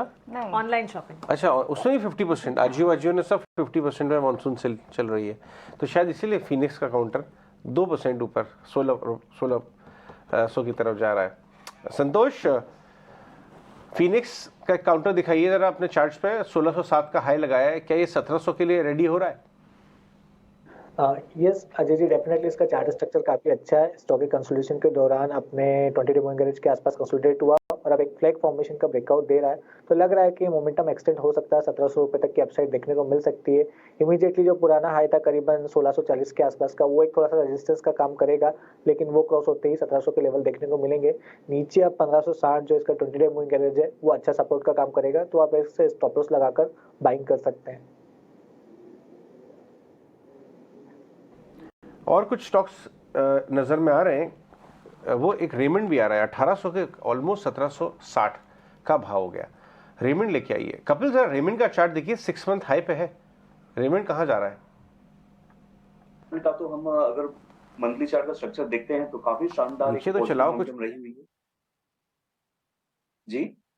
नहीं, मैं आपसे नहीं कह रहा था कपिल, आप कपिल और संतोष दोनों हमारे साथ 2 मिनट बने रहे। एक बहुत इंपॉर्टेंट खबर है, वो बताना जरूरी है, एनालाइज करना जरूरी है इनफैक्ट, और वो ये है कि कुछ सेलेक्ट स्मॉल कैप फंड्स पिछले 10 दिन में लमसम इन्वेस्टमेंट्स वहां पे रोके गए। पिछले हफ्ते हमने टाटा एएमसी में ये बात होते हुए देखी थी, और अब जो है आज सुबह की खबर है कि निपॉन एएमसी भी अपने स्मॉल कैप फंड में लमसम इन्वेस्टमेंट रोक रही है। ये बताना बहुत जरूरी है। एसटीपी जो ट्रांसफर प्लान होता है और एसआईपी, उस पर कोई रोक नहीं है, लेकिन लमसम इन्वेस्टमेंट्स को रोका गया। हमारे साथ संजय शाह हैं, सीएमडी प्रूडेंट कॉर्पोरेट सर्विसेज के। प्रूडेंट आप जानते हैं देश में लीडिंग नाम है डिस्ट्रीब्यूशन में म्यूचुअल फंड्स के। संजय जी, ये बताइए कि ये कॉशन का साइन है या ढेर सारा पैसा फंड्स के पास आ रहा है? स्मॉल कैप अभी 3-4 महीने का ट्रेंड तो यही बता रहा है कि स्मॉल कैप में सबसे ज्यादा पैसा जा रहा है, तो इसलिए उनको अच्छे अंडर वैल्यूड स्टॉक ढूंढने में परेशानी हो रही है। इसको कैसे आप एनालाइज करेंगे इन खबरों को? सब दोनों चीजें देखनी चाहिए, बिकॉज नॉर्मली इन्वेस्टर का आई थिंक रिटर्न चेजिंग जो एटीट्यूड है वो जाता नहीं है। तो अगर आप लास्ट 1 साल का, 3 साल का, 5 साल का, इवन 7 साल का स्मॉल कैप कैटेगरी का रिटर्न देखोगे, बहुत ही बढ़िया रिटर्न है। तो प्रोबेबली आप जो कह रहे हो कि थोड़ा सा पैसा आई थिंक हॉट मनी भी आ रहा है, दूसरा मार्केट ऑलरेडी ओवर हीटेड हुआ है उस कैटेगरी के अंदर, तो शायद उनके पास आई थिंक डेवलपमेंट अपॉर्चुनिटी भी कम हुई होगी। तो ये दोनों चीजें ध्यान में रखते हुए उन्होंने लमसम बंद किया हुआ है। पर सबसे पॉजिटिव बात है सर कि हम लोग हर बार रिटेल को कहते हैं कि भैया स्मॉल कैप कैटेगरी के अंदर आप लंबे तरीके से एसआईपी के रूट से आइए, और एसआईपी का पैसा अभी भी वो लेवल ले रहे हैं। मैं आपको स्टूडेंट का एग्जांपल दूं, हाँ बोलिए। गो एहेड। तो मैं अगर मेरी बात करूँ, मेरी आज की तारीख में जो 550 करोड़ की बुक है उसमें 17% पैसा मेरा एसआईपी के थ्रू आ रहा है। करीब 80 करोड़ की मेरी एसआईपी की बुक है स्मॉल कैप में। तो वो हम कहते हैं कि भैया आप एसआईपी चालू करो, एसआईपी से ही, बिकॉज स्मॉल कैप के अंदर वॉलेटिलिटी नॉर्मल आपके लार्ज के पे इंडेक्स के सामने ज्यादा रहती है, और अगर आप रिटर्न चेज करके, रिटर्न देख करके आए तो हो सकता है आपको कहीं डिसअपॉइंटमेंट हो। तो आई थिंक स्मॉल चालू रखा है वो बहुत ही अच्छा काम किया हुआ है। और आप साइज भी देखिए सर, जैसे आपको निपॉन की बात करूं, आज निपॉन 28,000 करोड़ का फंड हो चुका है। कंजर्वेटिव प्रैक्टिस है दोनों एमसी की, मैं तो ये बिल्कुल कहूंगा। लेकिन संजय जी, ऐसा भी तो होता है ना कि जब स्मॉल कैप्स खरीदने का सबसे अच्छा समय होता है तब पैसा खींचा जाता है वहां से, और रिटर्न चेज करने लगते हैं, वहीं पे रिटर्न्स एक्चुअली मॉडरेट कर जाते हैं स्मॉल कैप से। तो वही यही काउंटर बैलेंसिंग हो गया सर। इसलिए आई थिंक जब मार्केट ओवर हीटेड है, उन्होंने कहा भैया लमसम मत दो, बट आप एसआईपी के तरीके से पैसा देना चालू रखो। तो अगर मार्केट कहीं पे भी डिप होता है, अपॉर्चुनिटी मिलती है, तो आपका एसआईपी का पैसा जाता रहेगा। और अगर लमसम अगर किसी ने आज 5 लाख डाल दिया है, उससे अच्छा है 50,000 रुपया हर महीने डालो। फैक्ट बिल्कुल Sanjay, morning. Small cap total equity जो AUM है वो भी रिकॉर्ड हाइस के आसपास ही पहुंच गए। जो 2 इयर्स एवरेज है वो लगभग 8.1% होते हैं, और अब तो AUM जो है वो 9.28% चल रही है इंडस्ट्री की भी। यस। करीबन आप समझो 20 लाख करोड़ की इक्विटी AUM के अंदर 1.5 लाख करोड़ थे। सो वैसे देखा जाए तो आप समझो 1.5 लाख पौने 1.5 लाख करोड़ का प्योर स्मॉल कैप फंड की बात करूं तो 1.5 पौने 2 लाख करोड़ रुपया वो करीब 8-9% है इंडस्ट्री का। तो बात सही है, 8-9% वैसे बहुत बड़ी साइज नहीं है। इट्स नॉट कि 1.5-2 लाख करोड़ के सामने अगर महीने का दूसरा 15,000 करोड़, 10,000 करोड़, 5,000 करोड़ आता है तो डेप्लॉय नहीं कर सकते। बट वो क्या है, वो आई थिंक हीटेड मनी नहीं आना चाहिए कि मार्केट रिटर्न देके किसी ने 50 लाख डाल दिया विद एन एक्सपेक्टेशन कि मैं 6 महीने में और कमा के निकल जाऊंगा। सो एसआईपी से पैसा आता रहेगा तो ऑलवेज अच्छा है। एब्सोल्युटली संजय, बहुत शुक्रिया। ये खास एक्चुअली इस वक्त काफ़ी इंपॉर्टेंट है हमारे व्यूअर्स के लिए, पार्टिसिपेंट्स के लिए जानना, और इस वक्त ही बड़ी खबर इस पर सारी की सारी एनालिसिस हमारे साथ शेयर करने के लिए आपका बहुत शुक्रिया। तो यहाँ पर क्लियरली बातचीत स्मॉल कैप फंड्स को लेकर चल रही है, और स्मॉल कैप शेयरों में पीक बनने की यहाँ पर बात है, क्योंकि बाजार में हम देख चुके हैं, लगातार हमने आपको बताया भी है कि ब्रॉडर इंडेसेस में mid cap small cap funds जो हैं वहाँ पर काफ़ी हद तक एक्शन देखने को मिला है। और पिछले 6 महीने के अगर आप देखेंगे, या फिर कैगर रिटर्न्स यानी सालाना आधार पर रिटर्न्स भी अगर देखेंगे, एक चार्ट हम आपके स्क्रीन पर चला रहे थे जो कि था लार्ज कैप, मिड कैप और स्मॉल कैप में सालाना आधार पर स्मॉल कैप और मिड कैप के रिटर्न्स जो हैं वो काफ़ी हद तक बढ़ते हुए नजर आए हैं। जैसे कि आप स्क्रीन पर नहीं, दूसरा चार्ट था जहाँ पर हम कैगर रिटर्न्स बता रहे थे, उस पर खास नजर। संतोष, स्मॉल कैप्स चल तो गए हैं, और यहाँ पर अगर आप देखें फंड में निवेश जो है, इनफैक्ट इन पर्टिकुलर फंड्स की अगर बात करें 6 महीने की ऊंचाई पर है, और अब इस तरह का डेवलपमेंट स्मॉल कैप में काफ़ी अच्छा एक्शन है। आए दिन हम देखते हैं कि ये सारे स्टॉक्स जो हैं वो एंट्री पॉइंट्स, अपॉर्चुनिटीज देते हैं। आपकी राय क्या होगी? मुझे लगता है कि ब्रॉडर मार्केट में ओवरऑल ट्रेंड काफी मजबूत है। हो सकता है एक करेक्शन या प्रॉफिट बुकिंग देखने को मिले, लेकिन अगर कोई भी गिरावट मिलती है तो अच्छी क्वालिटी के स्मॉल कैप और मिड कैप में एंट्री करना चाहिए। और अभी के सिचुएशन में ये बेस्ट टाइम है वो स्टॉक से निकलने का जो अच्छी क्वालिटी के नहीं है, इस तेजी में वो स्टॉक भी पार्टिसिपेट करे। बेटर है उनसे निकल के डिप में अच्छी क्वालिटी के स्टॉक्स में री एंट्री लेना चाहिए। हमारे मिड कैप में टॉप पिक है लाइक एमी ऑर्गेनिक्स जो रिसेंटली लिस्टेड कंपनी है, आपका मॉल्टेक पैकेजिंग। मुझे अभी एक SSWL जो है स्टील स्ट्रिप करके, इस काउंटर में भी एक करीबन 2 साल का कंसोलिडेशन का ब्रेकआउट आया है, तो इन काउंटर को अपने रेडार पर रख सकते हैं। Right, absolutely. यहाँ पर तो आपको एग्जिट पॉइंट अब ढूंढना चाहिए, क्योंकि पिछले 6 महीने में भी स्मॉल कैप फंड्स में जितना पैसा गया है लार्ज कैप और मिड कैप के कंपैरिजन में, वो काफ़ी ज़्यादा गया है। कुछ स्मॉल कैप इंडेक्स आप ओवरऑल देखें तो क्या वहाँ पर किसी तरह के ब्रेकडाउन के साइन आगे चार्ट्स पे दिखते हैं? So, Priyanka, I'll have to skip this one because वो इंडेक्स में ढूंढ रहा था जब आप डिस्कस कर रहे थे, और मेरे सिस्टम पे लोड नहीं हो पा रहा है, so I'll have to probably give this one a pass. No problem. Kapil, would you like to answer this? आप इसके चार्ट्स पुल कर सकते हैं इंडेक्स के, स्मॉल कैप इंडेक्स के। जी, मैं यहाँ पे जो स्मॉल कैप्स के मिड कैप्स के जो मैं चार्ट देख रहा हूँ, तो ऑफकोर्स मार्केट की जो ये निफ्टी 50 जो लार्ज कैप यूनिवर्स है, इसकी जो अपसाइड मोमेंटम हुई है वो तकरीबन कुछ 15 से 16% की हुई है। और उसके कंपेयर में सेम टाइम फ्रेम में जो स्मॉल कैप ने जो परफॉर्म किया हुआ है वो सिर्फ 27 से 28% जितना उसने परफॉर्म किया हुआ है। सो एक आउट परफॉर्मेंस तो ऑफकोर्स हमने देखा ही हुआ है। और जो रिलेटिव परफॉर्मेंस देखते हैं तो उसका जस्ट मैं अभी एक रेशियो चार्ट एनालिसिस कर रहा था। लेट्स से कि Nifty 50 divided by Nifty 50, Nifty mid cap 50 divided by Nifty 50 का जो रेशियो चार्ट होता है, तो वो मैं यहाँ पे एनालिसिस कर रहा हूँ। तो यहाँ पे मुझे क्या नजर में आ रहा है कि जो पहले के काफी सारे टाइम के पिक थे, जो 2010 पे जो ये रेशियो जहां पे आपका पिक हुआ था 0.55 के पॉइंट पे, और 2017-18 में भी जो आपका ये रेशियो पिक हुआ था, उस लेवल के तकरीबन हम यहाँ पे आ चुके हैं। बट ये जो मार्केट का ओवरऑल स्ट्रक्चर है, यू कैन कंपेयर दैट कि मार्केट 7,500 से लेके 18,800 या फिर 19,500 तक आ गई है। क्योंकि जो पहले जो कोविड का जो हाई मोमेंटम था वो 18 महीने की थी। अक्टूबर 2021 में मार्केट के जो हाई बन गए, तो उसके बाद में 18 महीने ने वो पहले का पूरा डाइजेस्ट हमने किया हुआ है। तो ओवरऑल रुझान तो मार्केट का पॉजिटिव है। थोड़ा सा नीचे में अगर मार्केट कूल ऑफ होती है तो no doubt mid cap small cap ज्यादा रिएक्ट करेंगे, but on the lower side they are the space, very good space है, और नीचे के लेवल पे हमें एक्यूमुलेट करना चाहिए। तो ब्रॉडर टर्म थोड़ा सा एक पीक लेवल पे आ गया है, लेकिन अभी भी हमें कोई मॉडरेशन साइन नहीं देखने मिल रही है। तो जब तक टेक्निकली कुछ एस्टेब्लिश नहीं होता है, हमारा एक आउट परफॉर्मेंस का view mid cap small cap पे बरकरार ही रहेगा। चलिए आगे बढ़ते हैं, कुछ और स्टॉक से बारे में बात करते हैं जो ऑल टाइम हाई की तरफ चले गए हैं। एल&टी उसमें से एक है। एल&टी नीचे के भाव से धीरे धीरे चल के ऑल टाइम हाई पे आ गया। डायरेक्टर साहब लेके आइए एल&टी का 1 साल का चार्ट। 2500 रुपए का भाव एल&टी का, 1800 रुपए से चला है 1650 इनफैक्ट। ये देखिए क्या सब जबरदस्त रैली है एल&टी में। अभी तो रिजल्ट आई भी नहीं है। One more possible, one more record. नहीं वो तो ये चलेगा, ये स्टोरी चल पड़ी है। ये भी कुछ से डिस्कस कर रहे थे जब। जबरदस्त 2500 का भाव है। मैं ये जानना चाहूंगा क्योंकि हमने नीचे से कई बार दिलवाया है ये अपने व्यूअर्स को 21-2200 के हिसाब से। हाँ, हमने इसको राइड करवाया है और बहुत सारे लोग 10-15% मुनाफे में बैठे हुए हैं। एक बार निकलना चाहिए या ट्रेल करना चाहिए स्टॉप लॉस के साथ? संतोष जी, स्टॉक का नाम रिपीट करेंगे प्लीज? कहाँ पे?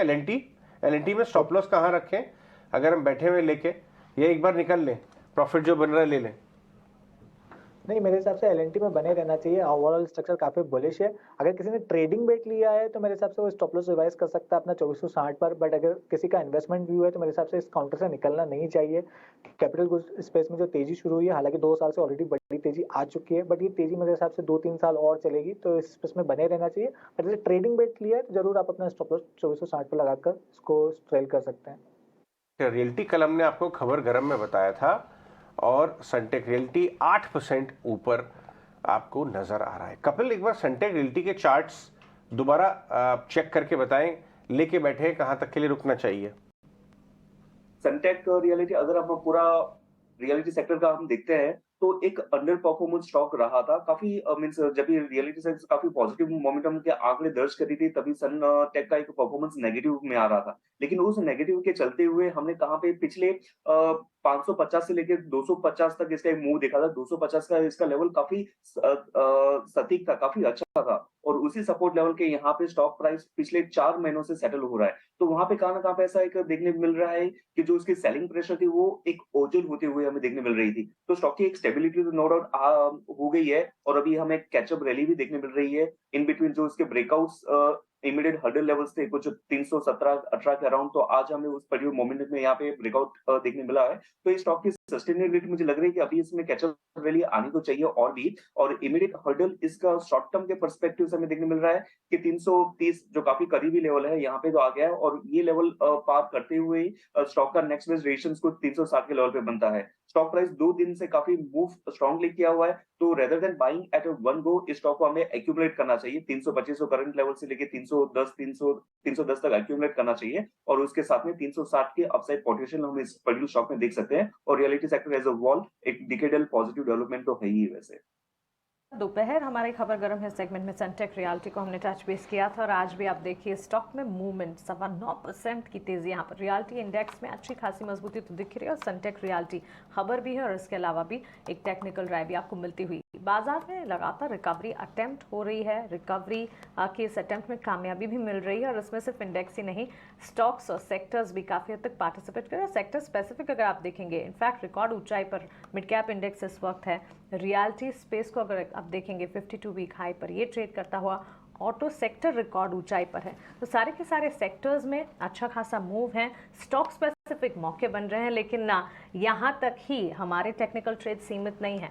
हम आपको ऑप्शंस की दमदार रणनीति भी लगातार बता रहे हैं हमारे खास सेगमेंट ऑप्शंस के चैंपियन में। और आज ऑप्शंस के चैंपियन में क्वांटिफाई कैपिटल के सौरभ सिसोदिया हमारे साथ जुड़ गए हैं अपने ऑप्शंस की एक दमदार स्ट्रैटेजी लेकर। गुड मॉर्निंग सौरभ, बताइए। मैं चोला फाइनेंस पे जाना चाहूंगा। चोला फाइनेंस में देखिए तो मोमेंटम काफी अच्छा है, स्टॉक में कंसोलिडेशन के बाद वापस स्टॉक ऊपर जाने की कोशिश कर, तो मुझे लग रहा है इस स्टॉक में एक अच्छा मोमेंटम ऑन द अपसाइड बन सकता है। तो इसमें एक बुल कॉल स्प्रेड से ट्रेड को लेना चाहूंगा। जो 1200 की कॉल है उसमें खरीदारी की सलाह होगी, बिकॉज इसमें जनरली राउंड नंबर स्ट्राइक में अच्छी लिक्विडिटी होती है। तो 1200 की कॉल को खरीद के चलिए, और जो 1250 की कॉल है उसको सेल कीजिए। इसमें जो मैक्स आपका लॉस आ रहा है वो आ रहा है 20,000, और जो मैक्स प्रॉफिट है 41,000, और जो ब्रेक इवन आ रहा है ऑन द अपसाइड 1213 आ रहा है। तो अगर एक अच्छा मोमेंटम ऑन द अपसाइड आता है तो इसमें आपको एक अच्छा मुनाफा हो सकता है। और अगर स्टॉक में जो इसमें स्टॉप लॉस लगाना है 1160, अगर 1160 के नीचे क्लोजिंग आती है तो पूरी पोजीशन से एग्जिट कीजिए। और अब शुक्रिया इस ऑप्शन की स्ट्रैटेजी देने के लिए। ये देखिए आइडिया फौज के नंबर्स आपके स्क्रीन के ऊपर नीचे आ रहे हैं। 1300 रुपये पर सेटल हो रहा है, ऑलमोस्ट डबल। स्केर्सिटी प्रीमियम, अपने आप की नायाब कंपनी और प्रॉफिटेबल, और ड्रोन्स का फ्यूचर काफ़ी ब्राइट नज़र आ रहा है। तो इसमें तो लॉटरी वाली मामले है, जिनकी लग गई लॉटरी वो तो बल्ले बल्ले कर रहे हैं। आईपीओ में लगती कितनों की है, बहुत कम लगती है। यही तो बात है, आदमी उसी के पीछे भागता है जो उन्हें नहीं मिलता है। अभी 2 महीने में जब ट्रेड कर रहा होगा कोई नहीं चाहिए। मेरे बहुत सारे मित्रों ने ट्विटर पे और यहाँ वहाँ बोला कि यार लॉटरी लगी नहीं है हमारी, अब क्या करें। तो खैर नहीं, उसमें किसी का हाथ नहीं चलता है। लेकिन लॉटरी एक और सेक्टर की लगी हुई है इस समय, और वो है रियल एस्टेट। स्पेशली अगर आप फर्स्ट क्वार्टर के अपडेट्स देखें तो क्वालिटी रियल एस्टेट प्लेयर्स बहुत ही धमाकेदार परफॉर्मेंस दिखा रहे हैं। पूरंकारा ने कल यही किया, शोभा ने वही किया, अजमेरा रियल्टी भी फोकस में है। और अब हमारे साथ धवल अजमेरा जी जुड़ रहे हैं। अजमेरा रियल्टी का स्टॉक आज 1.5% ऊपर है, करीब 450 रुपये पे। धवल गुड मॉर्निंग, शुक्रिया 89 स्वदेश से बात करने के लिए। आप देख ही रहे होंगे, हम सब देख रहे हैं कि आपके पूरे सेक्टर में एक बड़ा बढ़िया सा टेलविंड चल रहा है, वॉल्यूम ग्रोथ आ रही है, और आपने एक राइजिंग इंटरेस्ट रेट सिनेरियो में भी अच्छा काम किया, बहुत सारे प्लेयर्स ने, आपने भी। तो अगर वाकई में नेक्स्ट 15-18 महीने 2 साल रेट कट का साइकिल शुरू होता है तो ये वॉल्यूम ग्रोथ जारी रह सकती है क्या, जो इंडस्ट्री में चल रही है और आपके यहाँ भी? तो थैंक यू अजय। मेरा ये मानना है कि रियल एस्टेट सेक्टर इस वक्त काफी अच्छे एक पोजीशन पे है। लोगों को रियल एस्टेट की डिमांड काफी अच्छी है, लोगों को इम्पोर्टेंस रियल एस्टेट का एक इन्वेस्टमेंट ऑप्शन जो पहले पिछले मैं बोलूंगा कोविड के पहले शायद थोड़ा स्टॉक्स या बोलिए गोल्ड उस तरफ में ही थोड़ा पड़ाव ज्यादा था, बट अभी रियल एस्टेट का इम्पोर्टेंस काफी अच्छा हुआ है और लोग इन्वेस्ट कर रहे हैं। सो मुझे ये मानना है कि अगर जब ये इंटरेस्ट रेट कम होंगे और ये अगर ये होगा तो ये वॉल्यूम डेफिनेटली और बढ़ेगा। मेरा ये डेफिनेटली मानना है नेक्स्ट अगले 5-7 साल रियल एस्टेट के लिए काफी अच्छा है और ये पॉजिटिव रहेगा। ओके ऑलराइट, बिल्कुल। मॉर्निंग धवल, आपकी मैनेजमेंट, आपकी जो कमेंट्री है उसमें आपने कई सारे स्टेप्स की बात की है और आपने कहा कि 5 टाइम्स ग्रोथ के लिए आप एम करेंगे यहाँ से। ऑफ कोर्स डिमांड ट्रेंड बहुत स्ट्रॉन्ग है और वो दिख रहे हैं बिजनेस ऑपरेशनल अपडेट्स में भी, लेकिन बड़े लेवल्स क्या होंगे और क्या ज्योग्राफी बेस ये ग्रोथ दिखेगी? We are moving towards 5x growth और वो पिछले 2 साल से 1.5 साल से हमारा ये ग्रोथ साइकिल शुरू है और उस एंगल में ही हमने हमारे सारे प्रोजेक्ट्स भी लॉन्च कर रहे हैं। जैसे कि ये साल हम लोग ने बोला है कि हम 4 प्रोजेक्ट्स लॉन्च करेंगे, जिसमें से एक हमने ऑलरेडी हो चुका है ये क्वार्टर में, और अगले यही क्वार्टर में मतलब ये साल में और 3 प्रोजेक्ट्स होंगे जिससे करीब 1800 करोड़ और जो ये एक हुआ उससे करीब 300 करोड़, तो ओवरऑल 2100 करोड़ का टॉप लाइन ये 4 प्रोजेक्ट से देखने को मिलेगा। धवल गुड मॉर्निंग। एंड प्राइमरीली ये सारे जो प्रोजेक्ट्स हैं हमारे जो ग्रोथ ऑफ ऑपरेशंस है प्राइमरीली मुंबई में है, बट मुंबई के अलावा बैंगलोर और पुणे में भी हम देख रहे हैं। बिल्कुल धवल, एज वी सी आपके सेल्स वैल्यू में भी क्वार्टर ऑन क्वार्टर बेसिस में करीब 60% का इजाफा हुआ है, वही कलेक्शंस में भी काफ़ी हद तक एफिशिएंसी जो है वो बढ़ती नजर आई और सेल्स जो है इस वक्त काफ़ी हद तक रियल एस्टेट प्लेयर्स के लिए, क्योंकि हम अपसाइकिल में हैं, ज़रूरी है। और इसी सिचुएशन में, इसी सिनेरियो में आपने अपनी सेल्स स्ट्रैटेजी को बदला भी है। किस तरह के चेंजेस हैं जो कि आप लेकर आ रहे हैं और ये चेंजेस क्या फ्रूटफुल नजर आ रहे हैं इस वक्त? तो हमारा सेल्स स्ट्रैटेजी बहुत क्लियर है कि जब हम प्रोजेक्ट लॉन्च करते हैं तभी हम इसको ऐसा एक अट्रैक्टिव प्राइसिंग और वैल्यू फॉर मनी उस एंगल से पूरे मार्केट में देखते हैं, जिससे लोगों को एक डिसीजन लेने में आसानी होती है।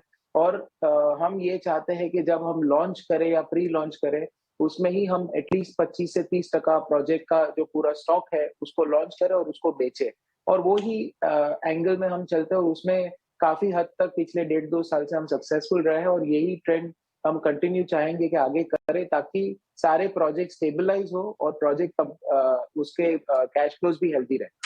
एब्सोल्युटली धवल, ब्रांड इमेज है और वो अब नंबर्स में भी क्लियरली नजर आ रही है। शुक्रिया हमारे साथ जुड़ने के लिए, सवालों के जवाब देने के लिए, और आने वाले क्वार्टर्स के लिए आपको ढेरों शुभकामनाएं।